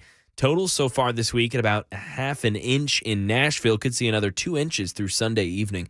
Traffic weather forecast coming up in 5 minutes. Yemen's Houthis call on U.S. and British nationals to leave the country. Anastela Katera. Houthi officials in Yemen ordering U.S. and British staff of the UN and other aid groups to leave the country. They have a month to do so. This comes as the U.S. and U.K. have been striking Houthi targets in Yemen in retaliation for Houthi attacks on commercial ships in the Red Sea that the Houthis say come in response to the war in Gaza. New U.S. strikes on Yemen were carried out earlier this week. Crime in Tennessee. The driver of a Dodge Ram truck is wanted after allegedly firing shots at a family that was in a Dodge Durango on I-40. It was near downtown. This happened January 15th. And when the suspect pulled in front of the Durango, intentionally hit the driver's side of the victim's car. The family fled on an off-ramp as more shots came their way. They said the shooter was a man with braids. Anyone with information is asked to call Crime Stoppers. And a major labor endorsement for President Biden, Karen Travers. President Biden accepted the endorsement of the United Auto Workers Union, a show of support that could give him a big organizing boost in his likely race against former President Donald Trump. It's great to be home. One of the best unions in the world. The president reminding the auto workers he stood with them on the picket line during their recent strike. Let me just say I'm honored to have your back and you have mine. Right now, back in Tennessee, a car ended up in the bottom of a ravine in Clarksville after a crash today. It was on 41A bypass near Ashland City Road. That car was able to be removed, and the road was reopened after a couple of hours. Officials say the driver's injuries do not look to be life-threatening.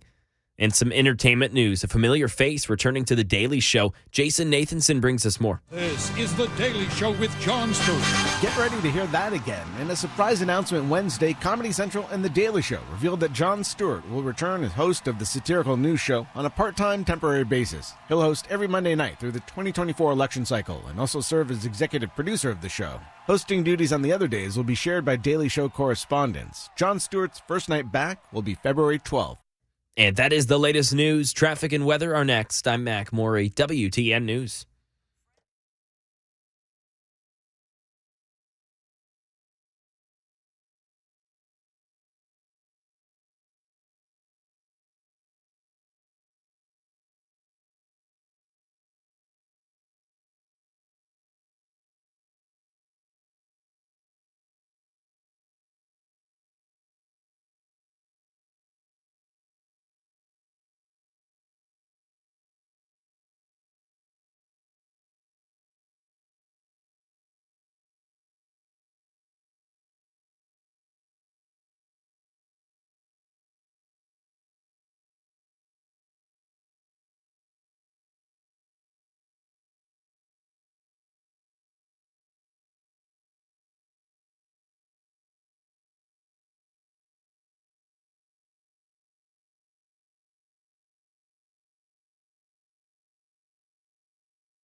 Well, good evening, everybody. It is 6 minutes past the hour of 5 o'clock on this Wednesday, January 24th. Glad you're with us on this rainy but sort of, mild day. I mean, the temperatures are mild at least. We're at 59 degrees here in Bucolic, Watertown, and right around 60 degrees in Nashville. So, not bad temperature-wise, but again, yucky. It's only good if it's yucky unless you're a duck. And then it's good weather for a duck. Listen, if you don't know it, there is a breaking story. It's been breaking since about this time yesterday. We touched on it briefly, I think, during the 5 o'clock hour yesterday.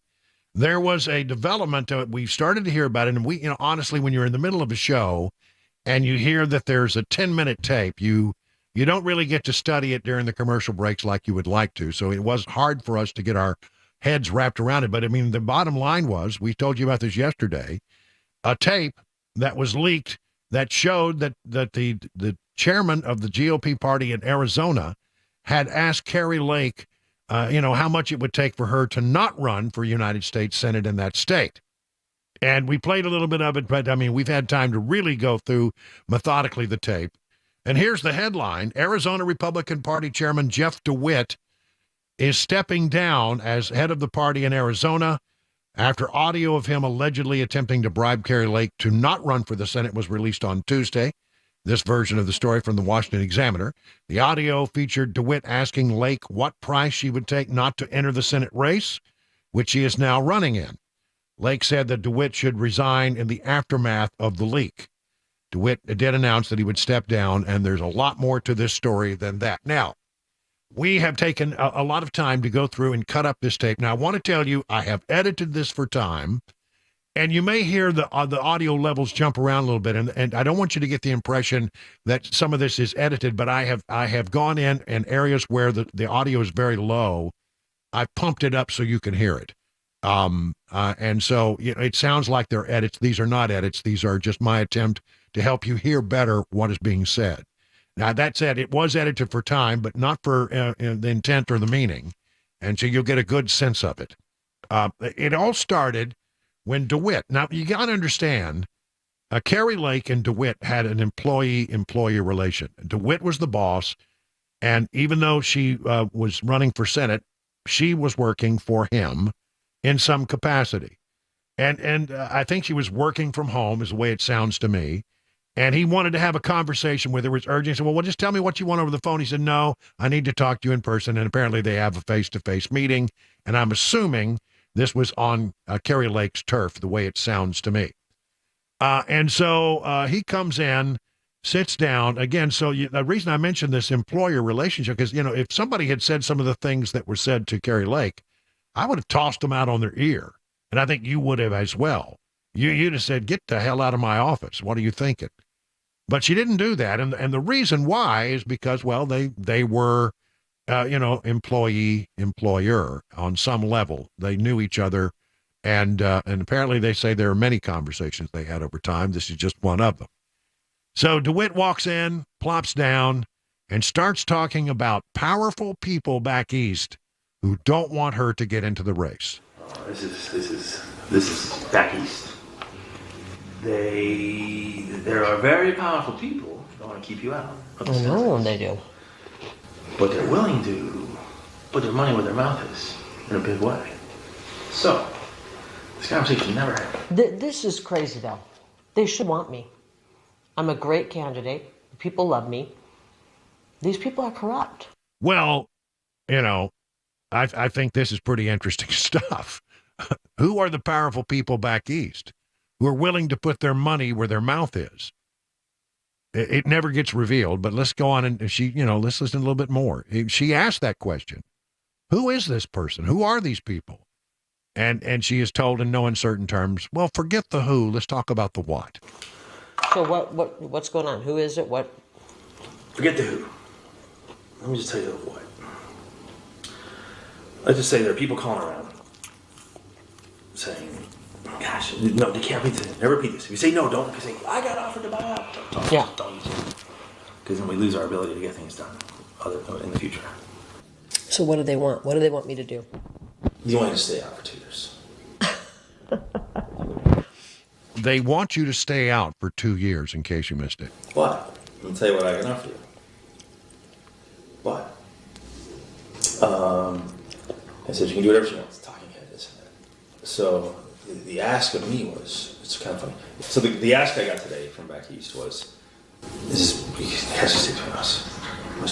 Is there any companies out there or something that could just put her on the payroll and give her to keep her out? And I said, well, what are you willing to do? Like, whatever we need to do. This is about defeating Trump. And I think that's a bad, bad thing for our country. And I don't want to make a deal with these kind of people.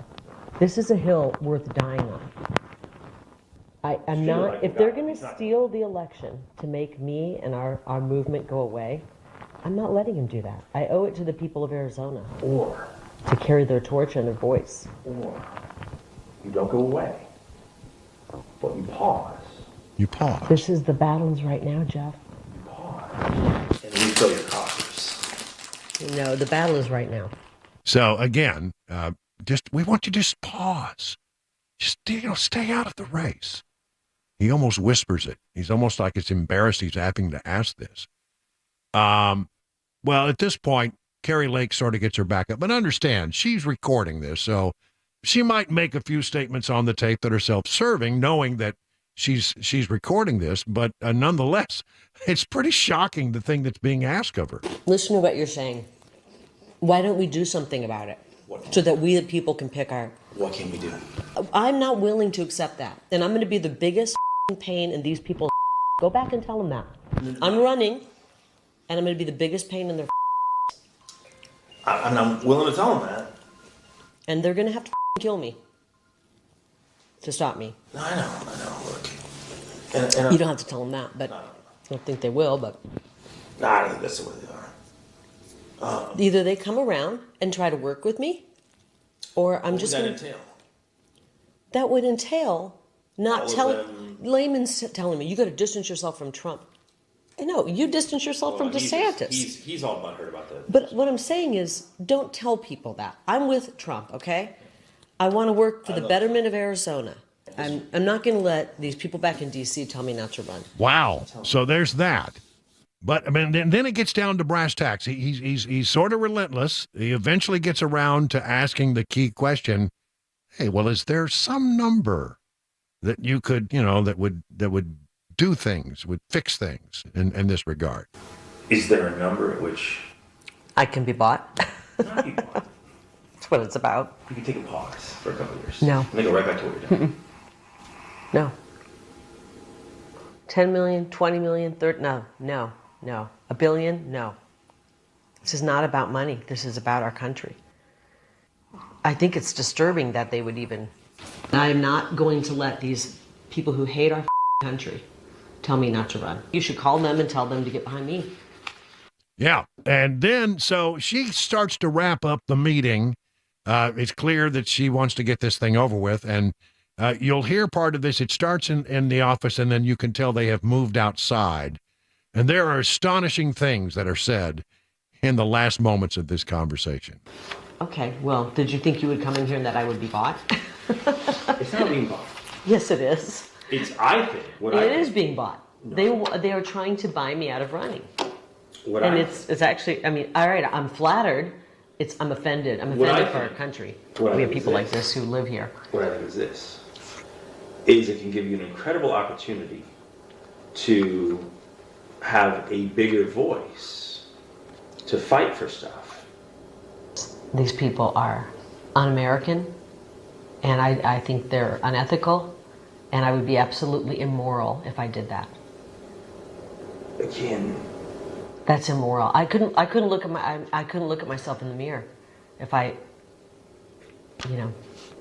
It's very powerful people that are willing to. They really want someone different. They want new names, whatever it is. Very powerful people. Sorry, Jack. Take it back. Take it back to them. I can't believe this. Hey, again, be honored. Instead of them just them working to beat you, they're trying to This is about getting Trump out. But again, it's like, You know what it is? The people don't get to choose their elected officials unless they're pre-approved by the swamp. And the swamp doesn't pre-approve of me. you need a strong party to help. I think you should go public with this and then say, hey, no. these people don't want to, they don't want, And then I turn my key in my car and I just, I like my car. Tell them I'm not flattered. I'm offended that they... Don't tell anybody we had this conversation. I'm offended that they don't care about our country more. I actually wish you'd just give me a counter offer this big. Give me a counter. I can't be bought. Come on. I can't. All right, I'll see. Okay, bye-bye. I mean, did you hear that last part? I wish you'd make me a counteroffer. He never gave up all the way to the car, which apparently did not explode when he turned the key. But he seems very worried about these people. Very powerful people. And he's so worried about them, he's afraid that they might bomb him or might kill him. But, I mean, this little part right here. You need a strong party to help. I think you should go public with this and then say, hey, no. these people don't want to, they don't want, And then I turn my key in my car and I just, I like my car. Tell them I'm not flattered. I'm offended that they... Don't tell anybody we had this conversation. I'm offended that they don't care about our country more. I actually wish you'd just give me a counter offer this big. Give me a counter. I can't be bought. Come on. I can't. All right, I'll see. Okay, bye-bye. All right. So there it is. And again, this is excerpts from about, 10, 12 minutes worth of sound. Now, there was a statement from Jeff DeWitt today. And let's read that so that you have that side of the story as well. This is from one of the Arizona publications. This conversation was recorded while I was actually employing Lake in my private company. In fact, for over a year and a half, we had many conversations where I was looking out for her financial interest. The ethical breach in her recording of our conversation while Lake was my employee raises serious legal and moral concerns. This act of recording was not just a betrayal of trust, but also a violation of the fiduciary responsibilities of an employee. Sound like a lawyer wrote that. Contrary to accusations of bribery, my discussions were transparent and intended to offer perspective, not coercion. And there's a lot of other stuff in here, but I'll end it with this. He says, I said things I regret, but I realized when hearing Lake's recording that I was set up. I believe she orchestrated this entire situation to have control over the state party, and it's obvious from the recording that she crafted her responses with the knowledge that she was recording it, intending to use this recording later to portray herself as a hero in her own story. Well, you know what? She wouldn't have been given that opportunity if the guy had not come in and said the things that he said. This morning, he says, I was determined to fight for my position. However, a few hours ago, I received an ultimatum from Lake's team. Resign today or face the release of a new, more damaging recording. I am truly unsure of its contents, but considering our numerous past open conversations as friends, I've decided not to take the risk. I am resigning as Lake requested in hope that she will honor her commitment to cease her attacks, allowing me to return to the business sector, a field I find much more logical and prefer over politics. And he goes on to say he is a supporter of President Trump, and I'm eager to see him return to the White House. Okay, so there it is. Now, it's not over yet, because at, I believe, 7 o'clock, and I don't know if this is Mountain Time, I don't know if it's Central Time, I don't know, but at 7 o'clock, do you have it I saw it was 8 p.m. Eastern, which would be 7 o'clock our time. All right, so 7 o'clock Middle Tennessee time. She is apparently going to be either interviewed or have something to say on Rumble. And so if you want to dial over and listen to Rumble at 7, then you'll hear the very latest on this. But wow, what a story. And the thing is, I don't think this guy should be allowed to just, walk off the stage and return to anonymity without somebody asking him the very important question. Who were the powerful people back east who wanted her out of the race? Was he making it up? Was there really somebody there? Who was it? And what were they offering? And who are they? Were they elected leaders? Were they money people? Were they power players within the party? I don't know. Inquiring minds want to know who the big powerful people back east were. And I don't know that we're going to get an answer to that, but I sure would like to have one. 21 minutes now past the hour of 5 o'clock on Super Talk.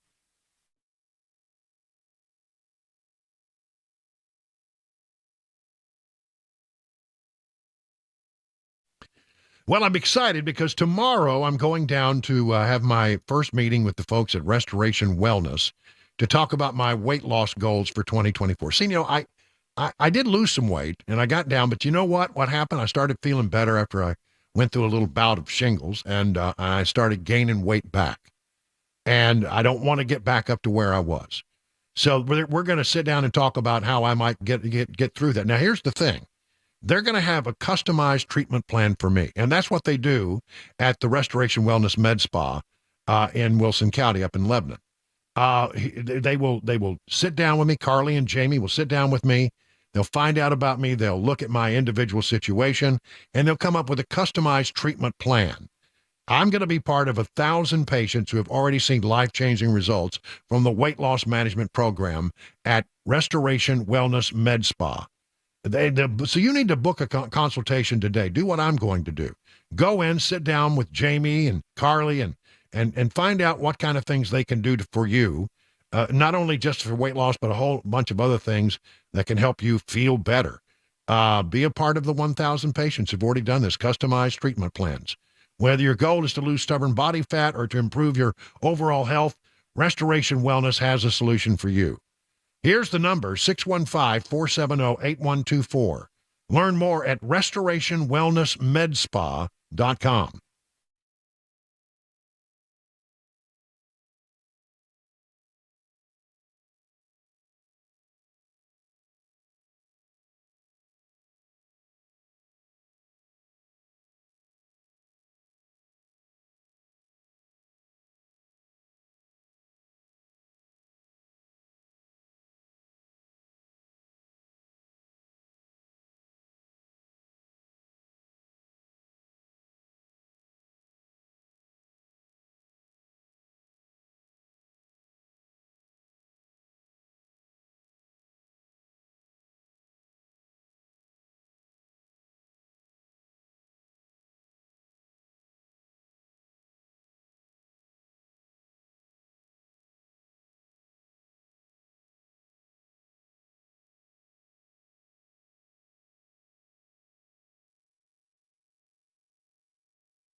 Washington State with a major settlement with a drug maker, free cable gun locks, and 6 people found dead in California. Those stories coming up 30 minutes after the hour of 5 o'clock. Mac Maury on Super Talk 99.7 WTN.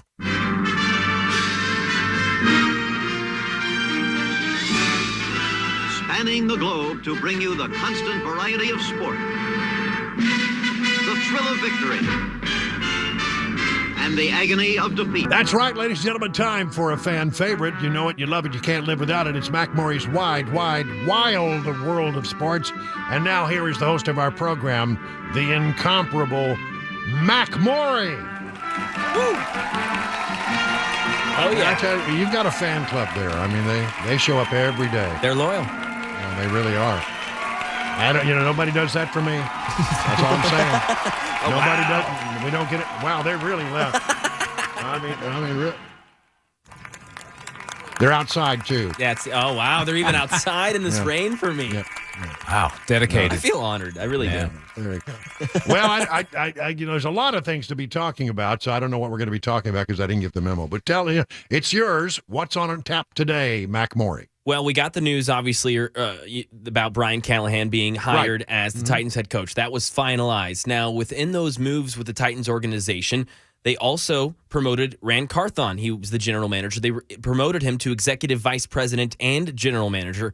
With doing that, they also promoted Chad Brinker to president of football operations. Now, I'll read this quote from Amy Adams Strunk about Rand Carthon. Over the past year, Rand has impressed me and our staff with his innovative approach to roster building. Rand's exceptional reputation around the league as a talent evaluator and culture builder was a clear competitive advantage during last year's free agency and draft process, as well as our recent search for a head coach. Simply put, Rand Carthon makes the Tennessee Titans a destination for the league's top talent. So she basically says by expanding his full role to include full roster control and oversight of the coaching staff, quote, our organization will now benefit more completely from Rand's unique ability to build and lead a championship caliber football team. All right. Now, if you're the new coach coming in and you now find out that the guy who's going to, who is going to be there above you is going to be having complete control over the roster, how does that make you feel? Yeah, you've got to be, as a young 39-year-old, as Brian Callahan is, you just got to be, okay, this is my first step into making a name for myself, and you kind of just got to take what you can get here. You look at it and go, okay, there's other advantages that the Titans have. They've got a lot of money. They've got maybe a young quarterback that Callahan looks at and loves, and he says, you know what, I'll deal with Rand Carthon being in charge of me, because he will be. That's what that says. He has full charge over Callahan's staff, player acquisition, 90 and 53-man rosters, sports medicine, and player engagement. That's all Rand Carthon. So there was never going to be a Bill Belichick. Yeah, exactly. Because he would never put up with something like that. He would say, right? What? Get out of here. Now, I know. That's nuts. I'm not doing that. Well, I don't know about, I don't know the guy. Amy Adams Strunk seems to really like him. She has made her decision. And if this new coach can't live with that, then, he won't be here very long. But I would worry being a new coach coming in saying, basically, I am the head coach in name, but I don't really have any power within this organization. But you know what? On the flip side of things, though, by her doing that, she's essentially removing herself from that role, which maybe that's apparently she did have some say in Vrabel being. And at least it's clear. Out, At least it's clear now, right? At least we know, all right, who runs the show. And that for Chad Brinker, this is the odd part to me. I don't really know how this works organizationally for them internally. But Chad Brinker is going to be in charge of salary cap management, analytics, communication information systems, team operations. But that first one, that salary cap management. That's a big deal. That's a huge deal. I mean, what we do with our different contracts, who we sign, when we sign them, what kind of players we target. I mean, all of those goes into salary cap management. So I don't necessarily, it's odd, a little unorthodox for the GM not to be in charge of that as well. But I do feel better, at least that's out in the open now. All of this is clear. There's at least some clarity. Okay, who is in charge of what within the Tennessee Titans? So I don't know if it necessarily makes sense, but at least it is all out there. Amy Adams has put it out on the floor. So that's good. Well, that's very interesting. All right. Well, we'll leave it right there. Time to take off your news hat, your sports hat, put on your news hat, because time for the news on Super Talk 99.7.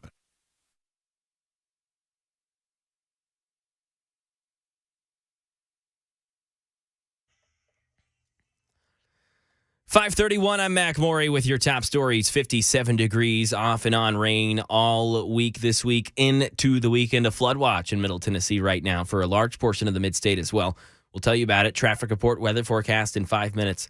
A major settlement between Washington State and major drug maker for its role in the opioid epidemic. Mark Remillard. 4 years after suing Johnson & Johnson, Washington State announcing a settlement with the drug maker over its role in fueling the opioid epidemic. The settlement, worth nearly $150 million, earmarks $123 million of that for state and local governments to address the crisis, including money for substance abuse treatment, expanded access to overdose reversal drugs, and services to support pregnant women struggling with addiction. The rest of the money will go toward litigation costs. A judge will still need to approve the deal. Right now in Tennessee, News 2 says that the Tennessee Department of Safety and Homeland Security are now offering free cable gun locks to all Tennesseans. The cable locks are 15 inches long and can secure most shotguns, rifles, pistols, and revolvers.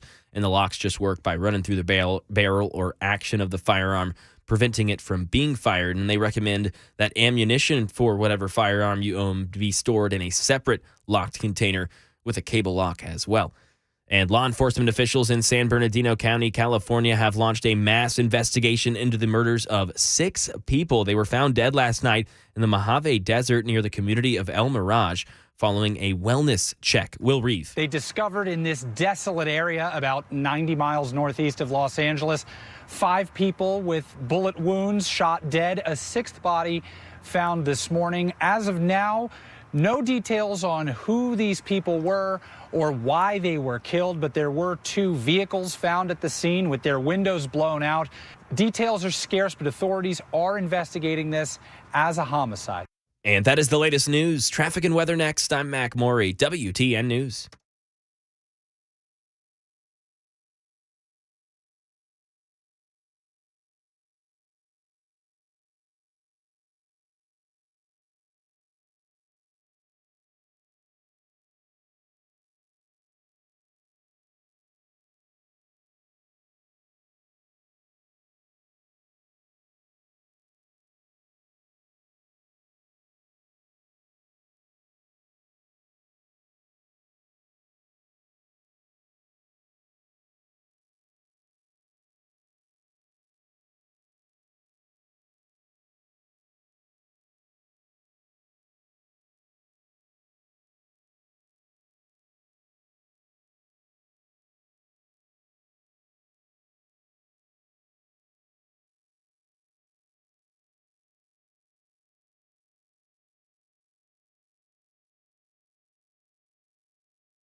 It's 38 minutes now past the hour of 5 o'clock on Super Talk 99.7 WTN. All right, so I'm always, careful. I generally want it when I do something that I'm reading off of, somebody else's reporting. I always, try to attribute it to the people who are reporting it.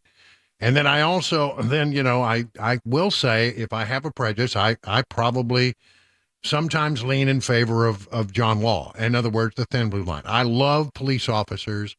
I'm willing almost always to give a police officer the benefit of a doubt in most cases.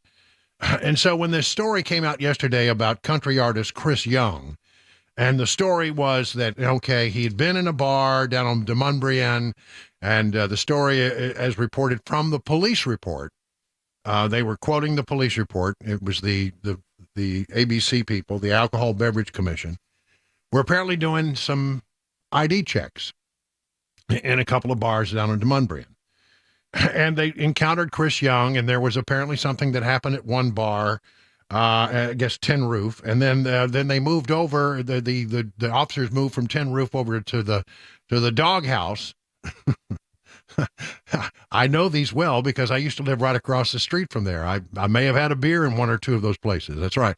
And so they move over to the next bar, and they're doing the checks. But Young and a bunch of his people, the report goes, came over, followed, and then had another encounter with the ABC officers.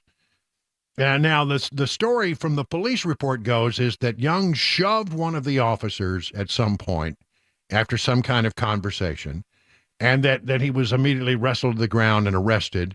And they claimed that he was bleary-eyed, and he was, he may have been looked like he may. I don't think there's any word there about whether or not he took a breathalyzer test, but one way or the other, they made the case in the police report that he appeared to be, well, let's say, impacted by the drinks he'd had over the course of the evening. Now, that was the story yesterday. But today, I want to make sure you know that there are new developments. In fairness to Chris Young, new developments, this is from WTVF, new developments in the criminal case against popular country music artist Chris Young. He was arrested earlier this week at a popular bar in Nashville. Now, security video has surfaced raising questions about the charges and what really happened, and Young's attorney is calling for an apology. Monday night, Doghouse Saloon, Chris Young was inside with some friends when he had an incident with agents with the Alcohol and Beverage Commission. Video from inside the bar is raising some questions about what happened. The video shows Young in black leather jacket, black hat, and jeans reach out to an agent with the Alcohol Beverage Commission, and the agent then shoved Young to the ground. If you look at the video, it doesn't seem as if the move that Young made was threatening. I don't know what he said. I don't know what he did, but I know that it didn't look threatening on the video. And then immediately the ABC officer then just takes him down in a pretty harsh way. Now, the affidavit report, the agent said that Young struck him on the shoulder, and so he pushed Young away for separation. But the video and that description don't really seem to match up. Here, the folks at Channel 5 went to a legal analyst by the name of Ben Rabin. My legal opinion is that Chris Young did not commit an assault against an officer, and it's not even a close call. And there's no video to decide on the other charges of resisting arrest and disorderly conduct. As for the alleged assault, the question is whether a reasonable person would do what Young did here was extremely offensive or provocative. Rabin said the same could be asked of the ABC agent. A much tougher call is whether the officer committed an assault. All right, so now you're saying, well, Brian, this is radio. I appreciate your verbal descriptions, and it was artfully done, you must admit. I did that, it's very nice, as best as you can do on the radio. But it is radio. And you're saying, if only I could see the video. Well, I have put at the very top of yourfarb.com in today's, show prep page, a link so you can look at the video. That's yourfarb.com, and you can find all about yourfarb.com by coming and going to 997wtn.com. But, I mean, it's there at the very top if you want to click on that link, and then it'll take you to a story that has the video in it, and you can make a judgment for yourself. Now, the reason I come back to this story is that, I think we have to be fair here. And, again, the video does put a different light on it. And again, I don't know anything that was done or said outside of this video.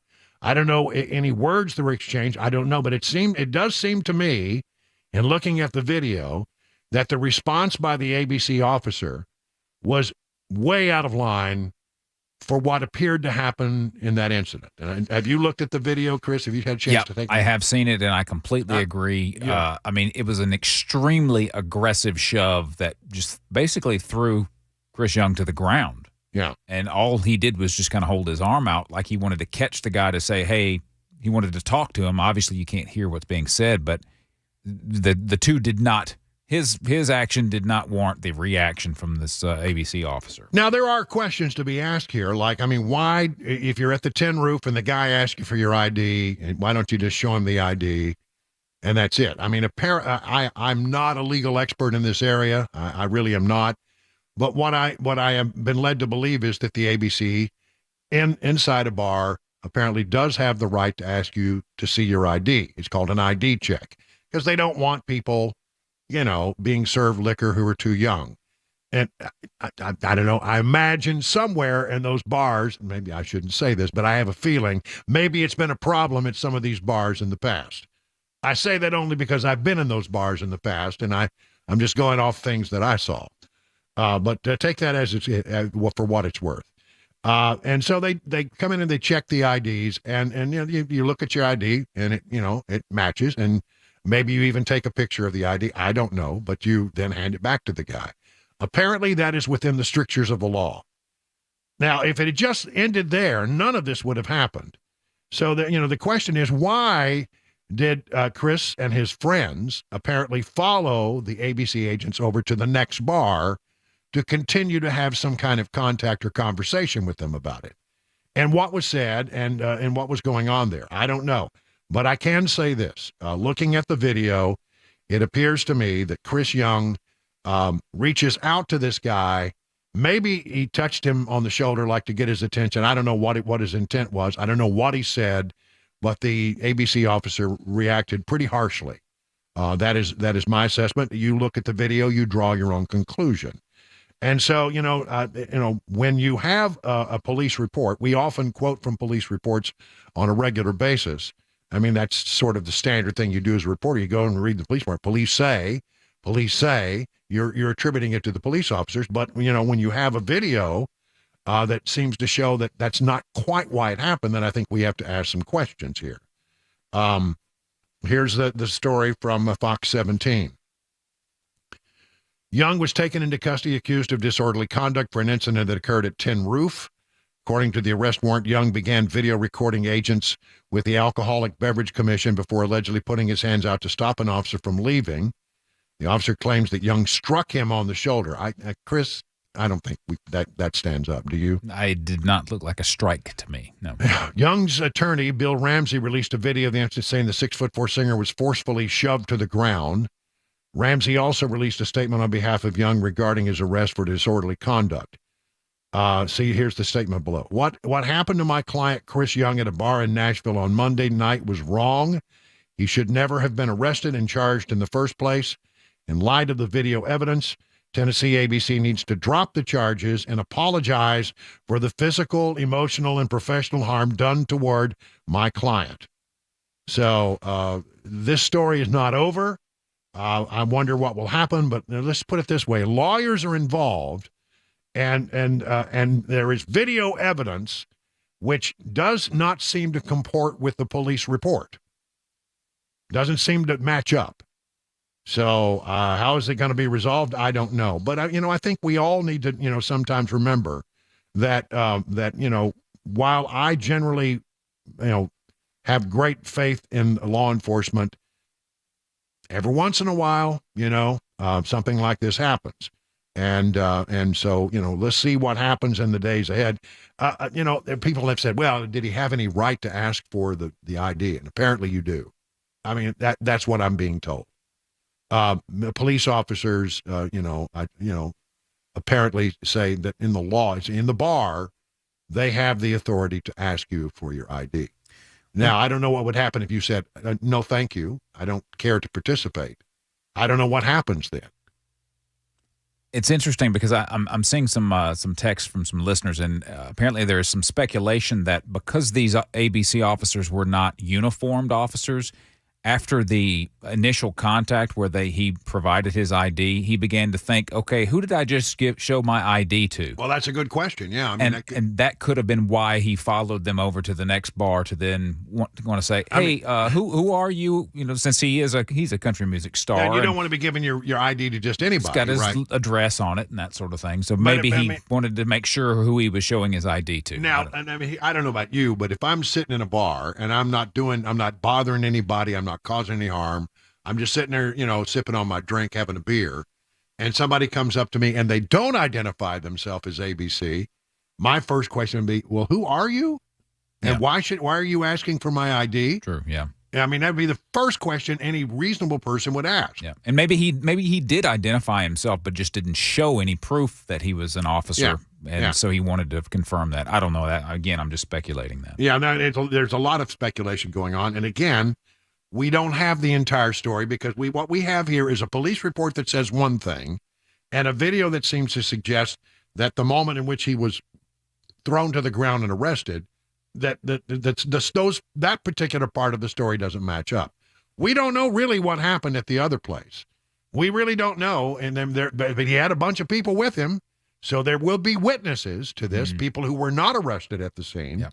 But it sounds like it was. I mean, I'm telling you, that place over those places on Dumundbrian right there on Dumundbrian Hill, they call it, are probably.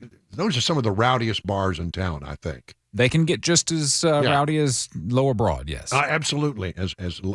So who knows what was said, what kind of exchanges there were, but what we do have is, when you really get down to the moment of arrest, we have the police and an affidavit saying one thing, and by that, it's a sworn affidavit, by the way, and then the video that is now emerged, thanks to the lawyer, seems to show something else. So I just want to make sure that we give you the very latest. If we're going to report one thing, we got to report the other. That's only fair. And it would seem to me that the ABC now has some explaining to do about exactly what happened and why the video doesn't match up with the police report. 51 past the hour now of 5 o'clock.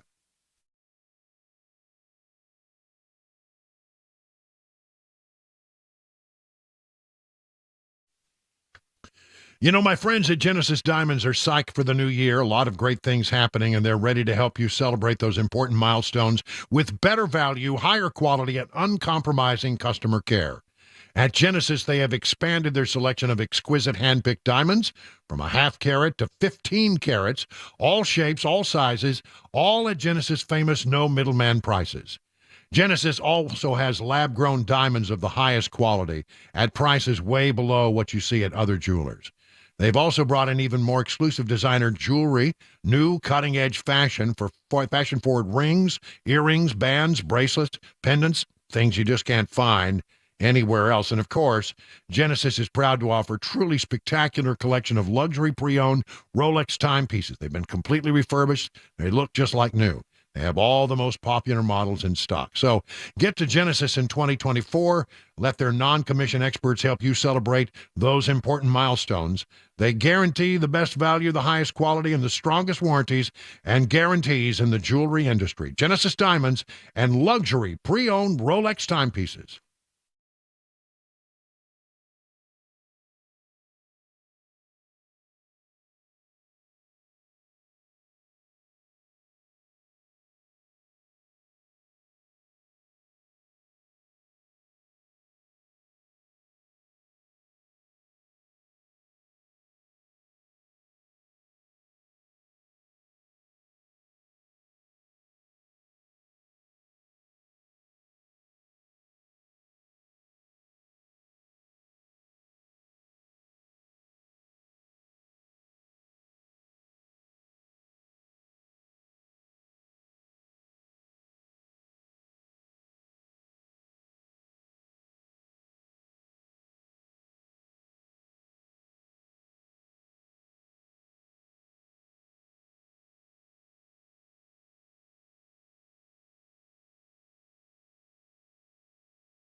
6 o'clock, I'm Mac Maury with your top stories. 57 degrees, cloudy, rain coming down. A portion of the mid-state in a flood watch starting until tomorrow afternoon. Due to all this excessive rainfall, it'll cause lower-lying streams and creeks to rise. The counties affected in that watch: Bedford, Coffee, Giles, Grundy, Lawrence, Lewis, Marshall, Murray, Perry, Van Buren, Warren, and Wayne counties. We got a forecast and a latest traffic report on the way in 5 minutes. More delays on that border and Ukraine funding bill in the Senate today, with a growing number of Republicans saying Democrats won't give them what they want on Mexican border security. Andy Field. The Senate will need at least 10 Republicans to okay a border Ukraine-Israeli funding compromise. A number of them are already saying no. There will be nothing in there that will directly impact anything, whether it's Ukraine aid or anything else, if the border's not secure. Florida Republican Senator Rick Scott claiming that President Biden is knowingly letting in criminals, terrorists, and drug dealers. An active homicide investigation here in Tennessee. A man, 22-year-old Jonathan Castillo, was found dead in Antioch. He was outside his ex-girlfriend's place, allegedly trying to pick up their 3-year-old child. A witness told officials they saw 2 gunmen approach Castillo's car before shooting him, and the shooting happened shortly after midnight this morning. There is no suspect in custody. Some possible legislation in the volunteer state. A bill to make child rapists eligible for the death penalty in Tennessee has passed on its first reading. Sponsor of the bill, William Lamberth, came on the Matt Murphy Show today to discuss it. This is a decision for all Tennesseans to make through their elected representatives. This is a policy consideration on what we feel like as a state the punishment should be for that type of heinous crime. In the 7 years that I was an assistant district attorney, I never looked at a victim of crime and a survivor of crime and said, hey, what do you want to happen to that defendant? It was the state of Tennessee versus that individual. It's the state's job to prosecute that person. It's not a civil suit. It's not that survivor versus that defendant. They are a critical part of this process, and their opinions and guidance should always be a part of it. But it is the state of Tennessee who is responsible for pursuing justice, not vengeance, but justice, and for both preventing these type of crimes and punishing those who have committed them. The bill was introduced and passed on first consideration today. The bill will next go to the full Criminal Justice Committee. That is the latest news. Weather and traffic on the way next. I'm Mac Maury, WTN News.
Good evening, everybody. 8 minutes now past the hour of 6 o'clock on Super Talk 99.7 WTN. I'm Brian Wilson, and this is The Drive.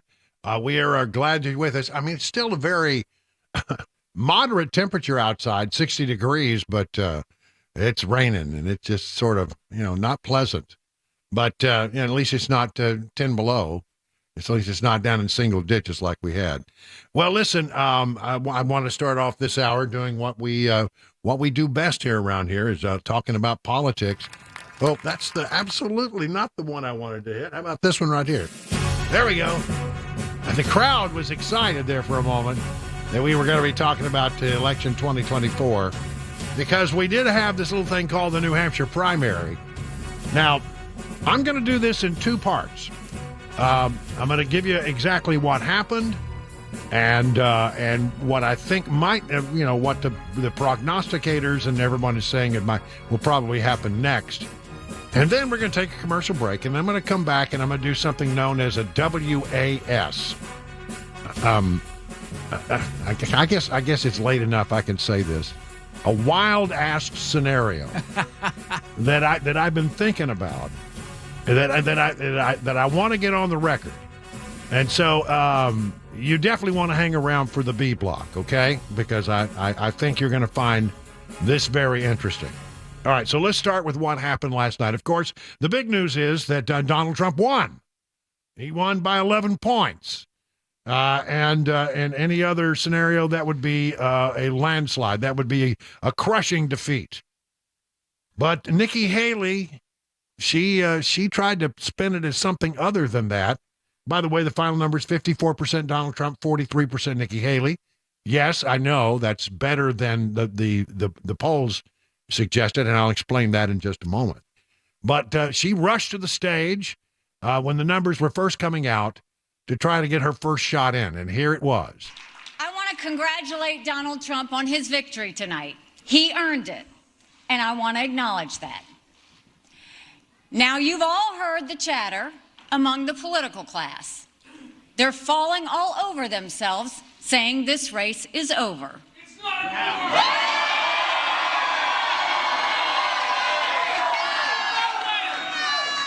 Well, I have news for all of them. New Hampshire is first in the nation. It is not the last in the nation.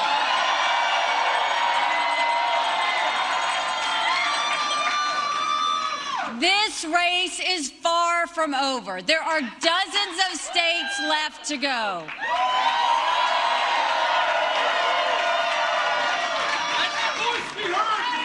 And the next one is my sweet state of South Carolina.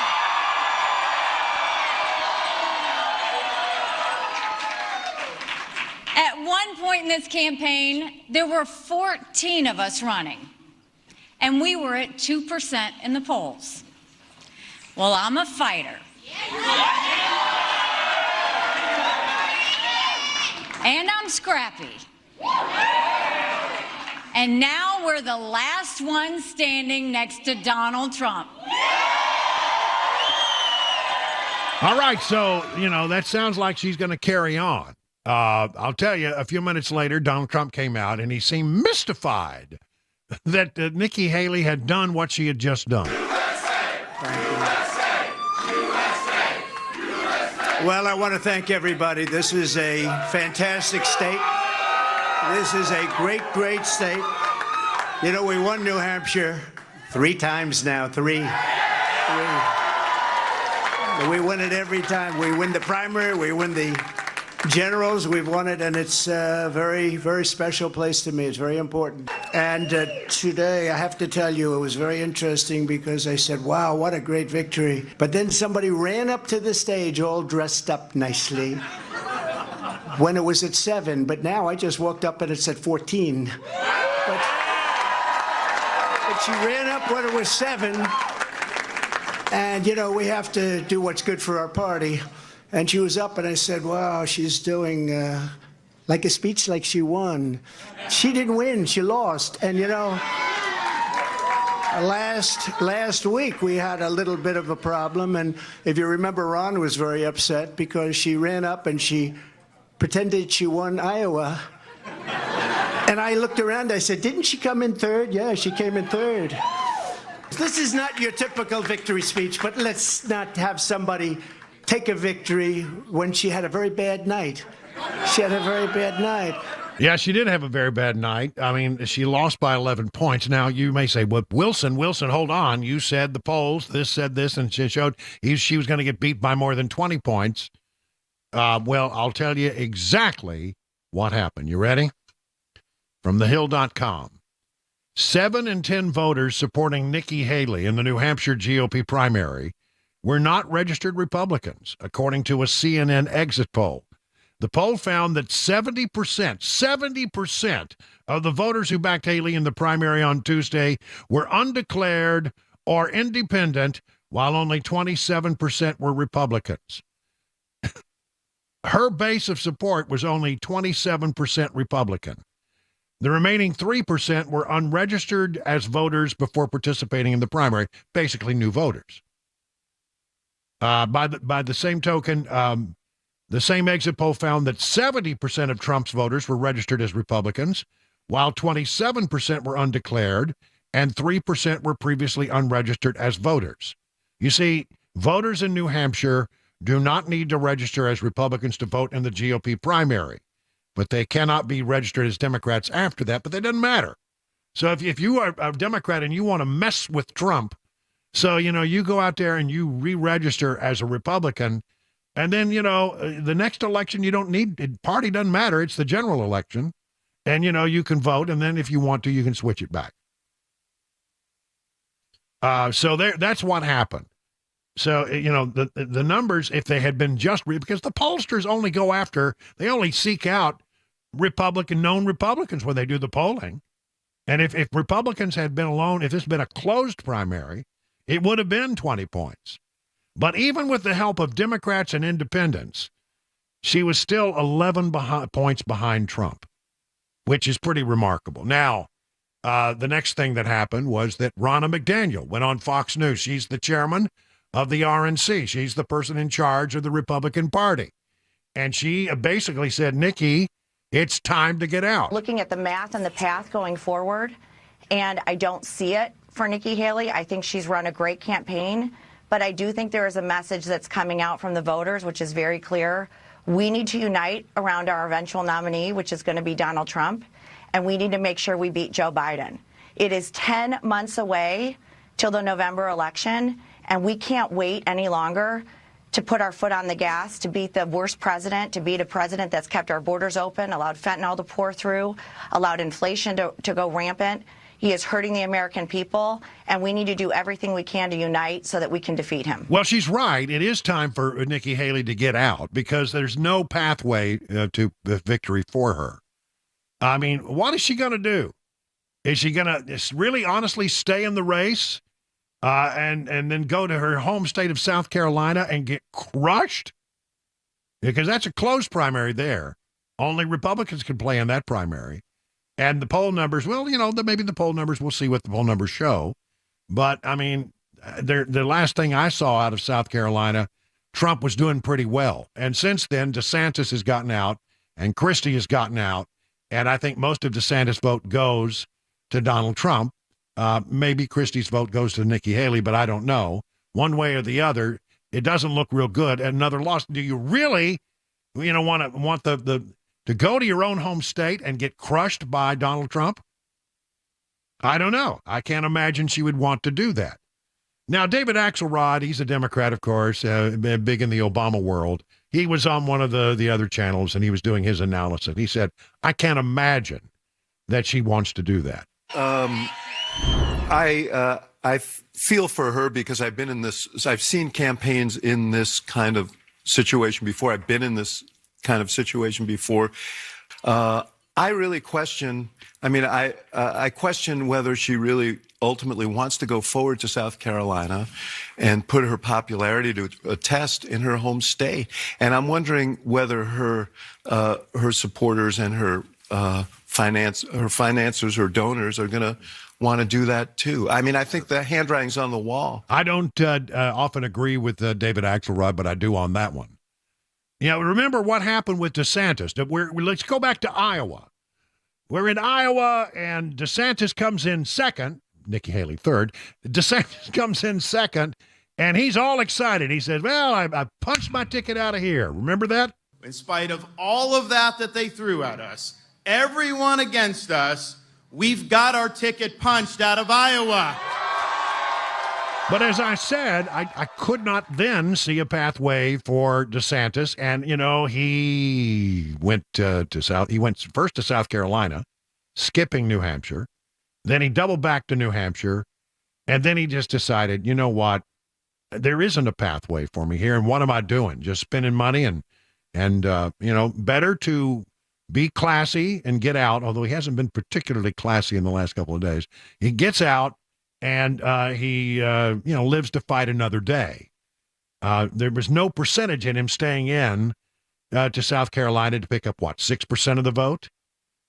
He wasn't going to do well in New Hampshire either. So, I mean, what was the purpose of him staying?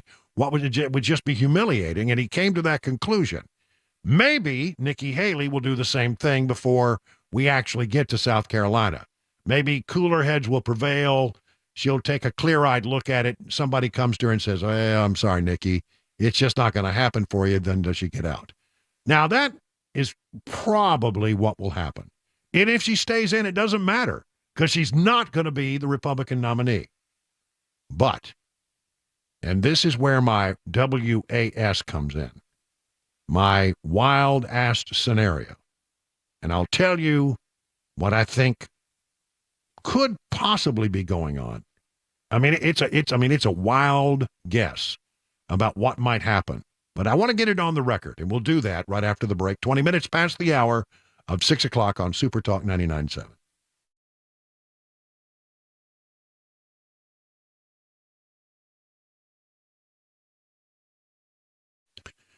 Let's talk about Busy Bee, HVAC, and plumbing. And then, boy, I'm telling you what, they're in the very, very cold snap that we had. You definitely need to know somebody. You need to have the folks at Busy Bee on your speed dial because you don't want to wake up and have your heater go out and then in this cold weather and not be ready.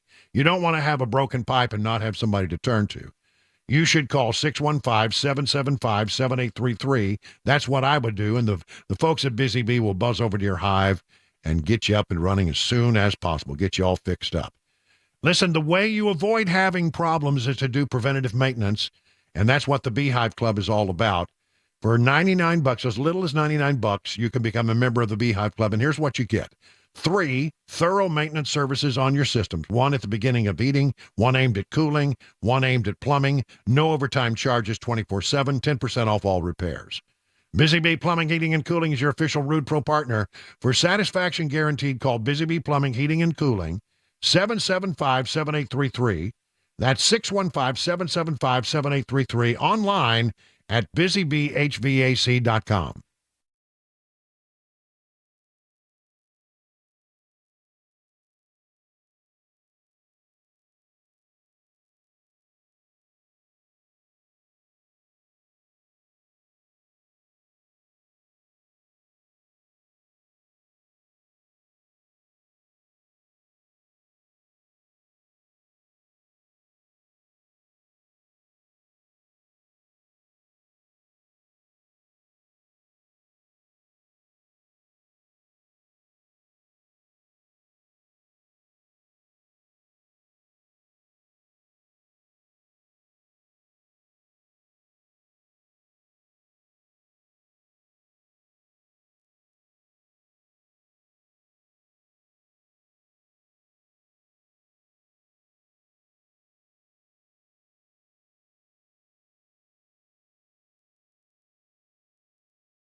All right, it's 25 minutes now past the hour of 6 o'clock on Wednesday, January 24th. Chris, you've got the tape recorder going, right? I do, yes. Yeah, it's a big reel-to-reel job, like in the old days, and it's rolling because we want to keep this clip.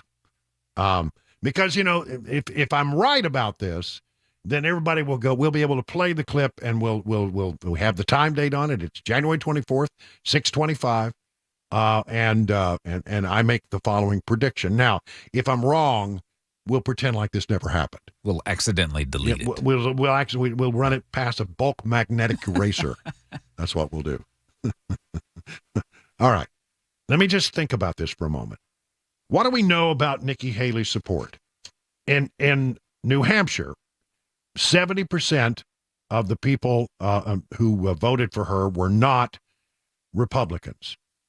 They were undeclared, and make that Democrat, or independent, and the 3% were unregistered voters participating in the primary for the very first time, new voters. Only 27% of her support was Republican. So let's just extrapolate that for a moment. Let's say that she's going to get 27% of the Republicans who don't like Trump, the never-Trumpers. They're Republicans, but they're not going to vote for Trump. And if she could get a good number of Democrats and independents to vote for her, can you imagine this scenario? She comes to the microphone in a day or two and said, maybe even comes after South Carolina. It's very clear to me that I no longer recognize the Republican Party today. I don't feel comfortable. It's not that my positions have changed. I feel like the Republican Party has changed. Now, I'm not saying I agree with this. I'm just saying this is what she would say. And she says, so I am now announcing that I will be an independent candidate for the presidency. And I'm leaving the Republican Party.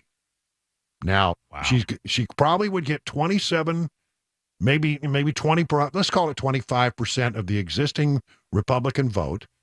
Maybe the largest block of voters out there would be the independents. It's like 41% of Americans now call themselves independent, and most of those are Republican-leaning, but they're moderate Republicans. And then she might even pick up a few Democrats who look at Joe Biden saying, I cannot vote for Joe Biden. As an independent candidate, she has a much better chance of becoming the president of the United States than she does if she stays in the Republican Party. Because she's not going to be the Republican nominee. It ain't going to happen.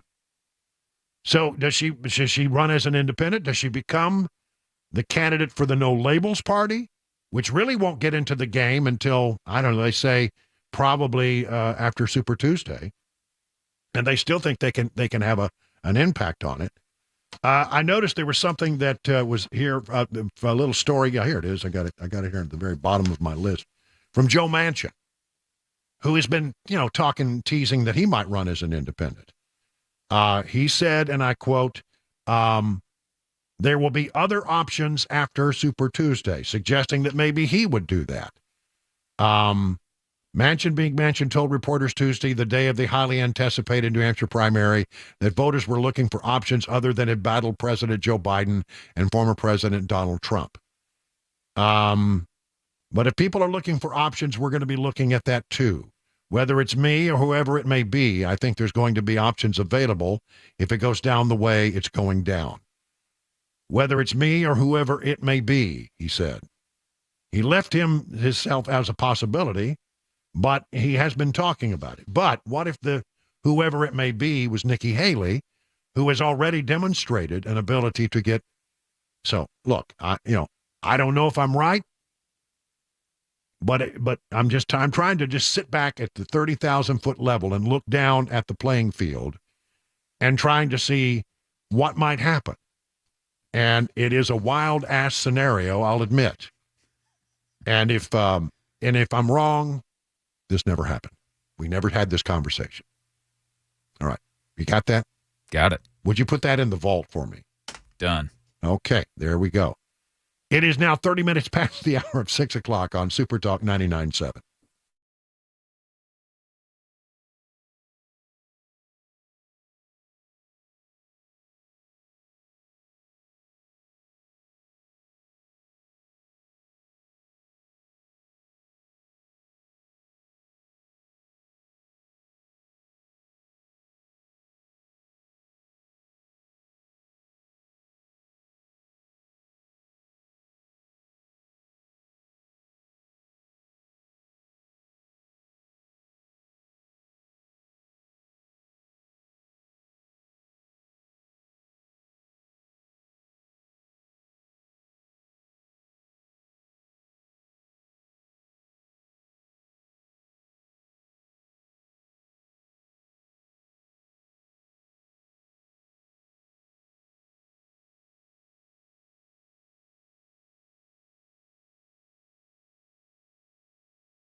Hey, it's Brian Wilson talking for the good folks over at Eurofix. You know, they have a very different business model.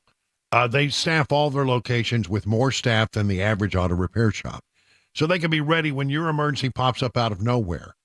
Listen, have you ever noticed how hard it can be to get a right now appointment for vehicle repair? Some dealers, it can be more than 2 weeks just to get an appointment, and not at Eurofix. Eurofix has been offering quality repair that beats the dealer without dealer pricing since 1999. Plus a 3-year nationwide warranty and the staff to fix your car now. So if you're tired of waiting forever to get your car in the shop, just call Eurofix. Owner Aaron Stokes says, we will never be too busy for our customers. We're here to take the pain away now. Eurofix repairs all European cars, and Eurofix says yes to speedy repairs when others can't or won't. Family owned for 24 years. Call 844-EUROFIX or visit myEurofix.com. That's myEurofix.com.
It's 37 minutes now past the hour of 6 o'clock on Super Talk 99.7. Brian Wilson in the chair for just a few more minutes before we hand it off to Mark Levin, the great one, to carry on through the rest of the evening. I keep thinking back about that WAS. I mean, I think it makes sense if you're her, doesn't it? I mean, I'm not saying this is something I want. It's not something that I'm endorsing. I'm just simply saying it's my job to sort of read the tea leaves, and that's what I do, you know. And I'm sitting here thinking, if I'm Nikki Haley, why wouldn't I do this? I don't know. It's going to be interesting to see. Again, if I'm right, I will come across as a political savant. Maybe you're just putting the idea in her head. Maybe she hadn't thought of it. No, I'm not. No, I'm sure I'm not putting any ideas in her head. We'll pull the tape out and play it. Everybody will say, "Wow!" And of course, if it doesn't happen, we pretend like we never had this conversation. Nope, never happened. No, what conversation? What wild ass scenario? I don't know what you're talking about. I don't know what you're talking about. I'm messing around with you. Before I move on to my final topic, which is the border, just want to squeeze this story in. Georgia Senate has delivered a crushing news to Fani Willis. You put a load on, Fanny. The Georgia Senate is set to authorize a subpoena-powered investigation. Hold it. How in the world have I not thought about that song when doing the stories about Fanny? Take a load off, Fanny? Oh, yeah, the band. The band, I think it is, yeah. Uh-huh. You'll have to work that up.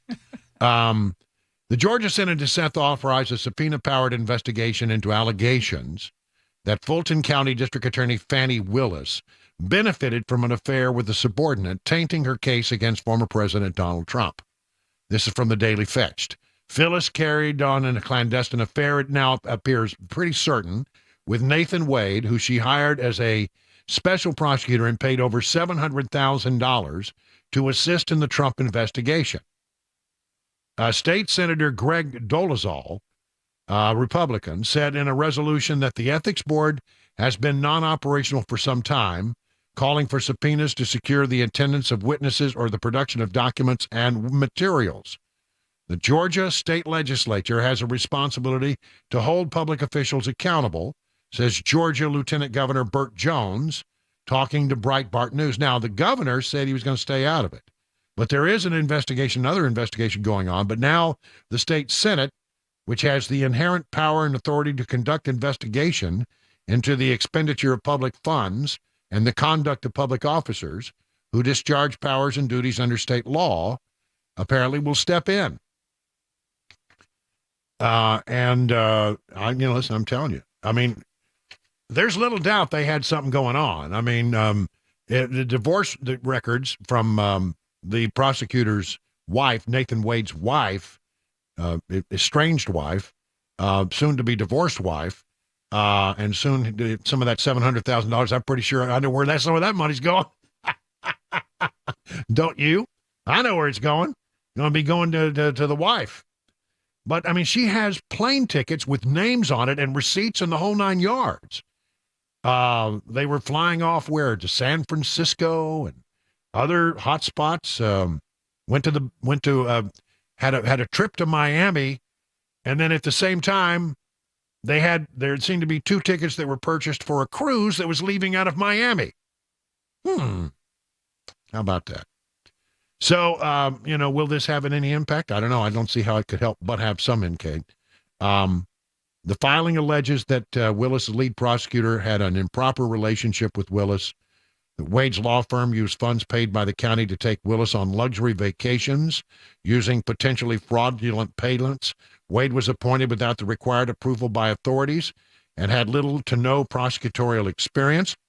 Wade and Willis met twice with President Joe Biden's White House counsel before indicting Trump in August, raising questions about whether the White House coordinated prosecuting Biden's 2024 political opponent. So those are all things that will be investigated by the state legislature there in Georgia. Oh, it's not good. It would not be good to be Fanny right now.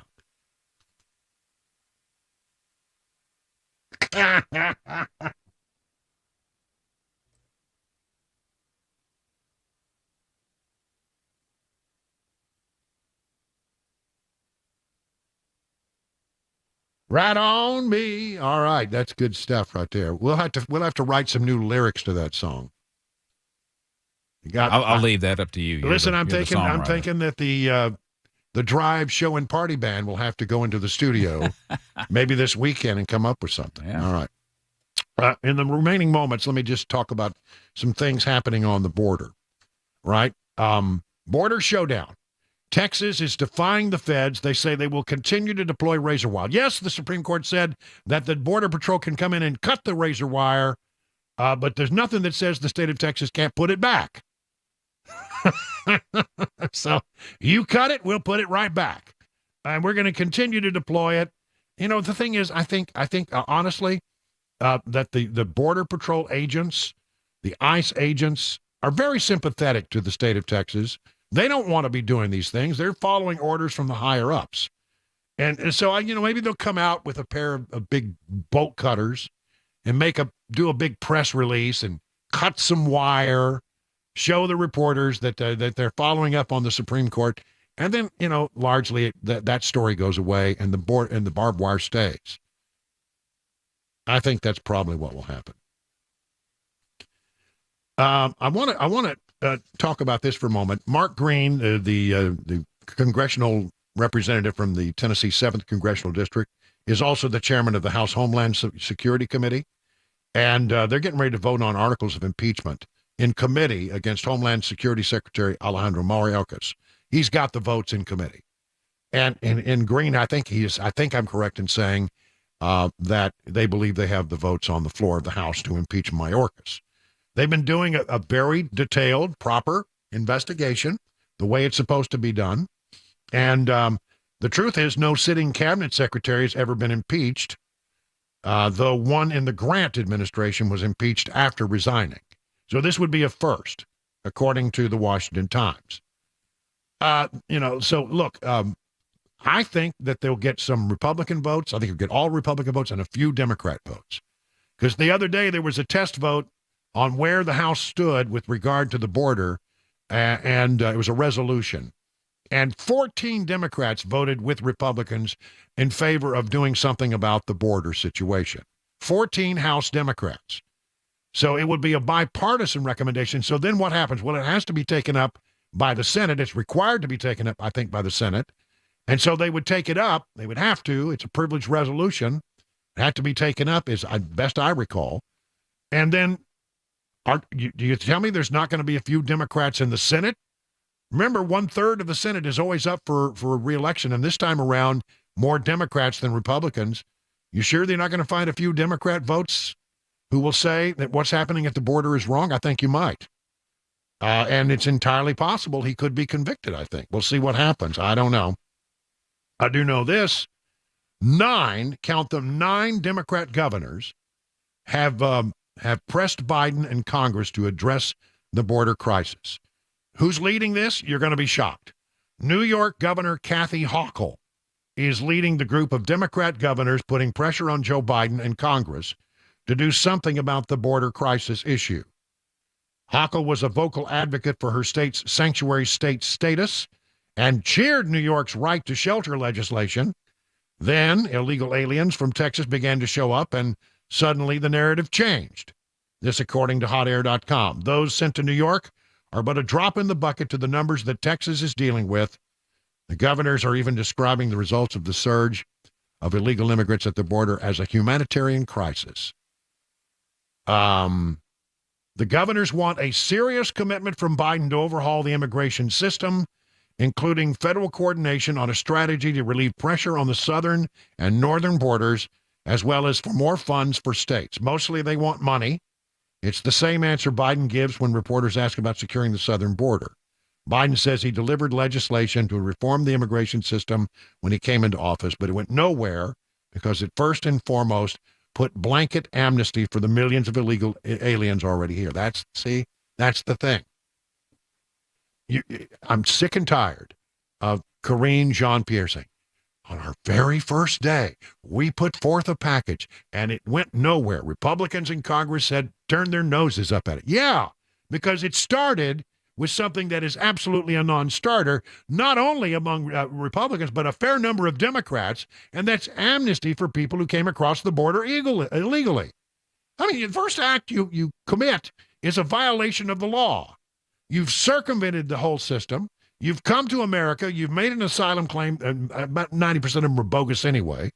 But, the Biden administration doesn't care about that. They want to look the other way. They want to wave you through because they have a political agenda.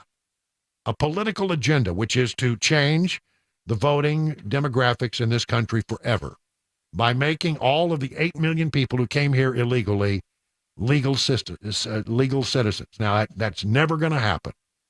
I don't think the Democrats would go for it. I can't see a scenario where that would happen. Finally, a sad note.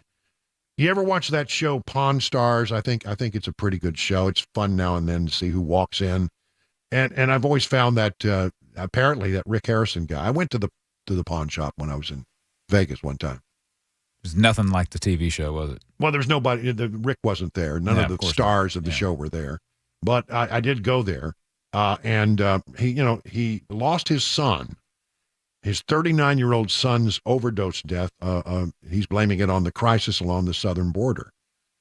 The New York Post talked to him. He said, yes, I can confirm Adam, my son, died of a fentanyl overdose. The Harrison family found out on Friday that Adam died from a fatal overdose. The fentanyl crisis in this country must be taken more seriously. It seems it's just flowing over the borders and nothing is being done about it, and we need to do better. And he's right. Now, as tragic as this is for the Harrison family and for Rick, I just have to say this. This is happening all over the country. There are about 100 people who die from fentanyl overdose deaths every day in America. Fentanyl overdoses happen on a regular basis. I had a police officer tell me about 3 a shift in Davidson County. Now, not all of them die because they're there and they apply the Narcan and it brings them out of it and saves their lives in many cases. But 100 people a day are dying because of fentanyl. And the fentanyl is coming across because of the outrageous policies of the Biden administration. And what just sticks in my craw and is that people are literally dying in cities all across America. And they're doing it for political gain. They want the pathway to citizenship. They want to change the demographics. They want to turn these people into Democrat voters and change politics in America forever. That's what they want to do. That's their game. And just the other day, Kamala Harris admitted it. They would rather do that than protect people from the influx of fentanyl. It's a crime. It's an absolute crime. 50 minutes now, past the hour of 6 o'clock on Super Talk.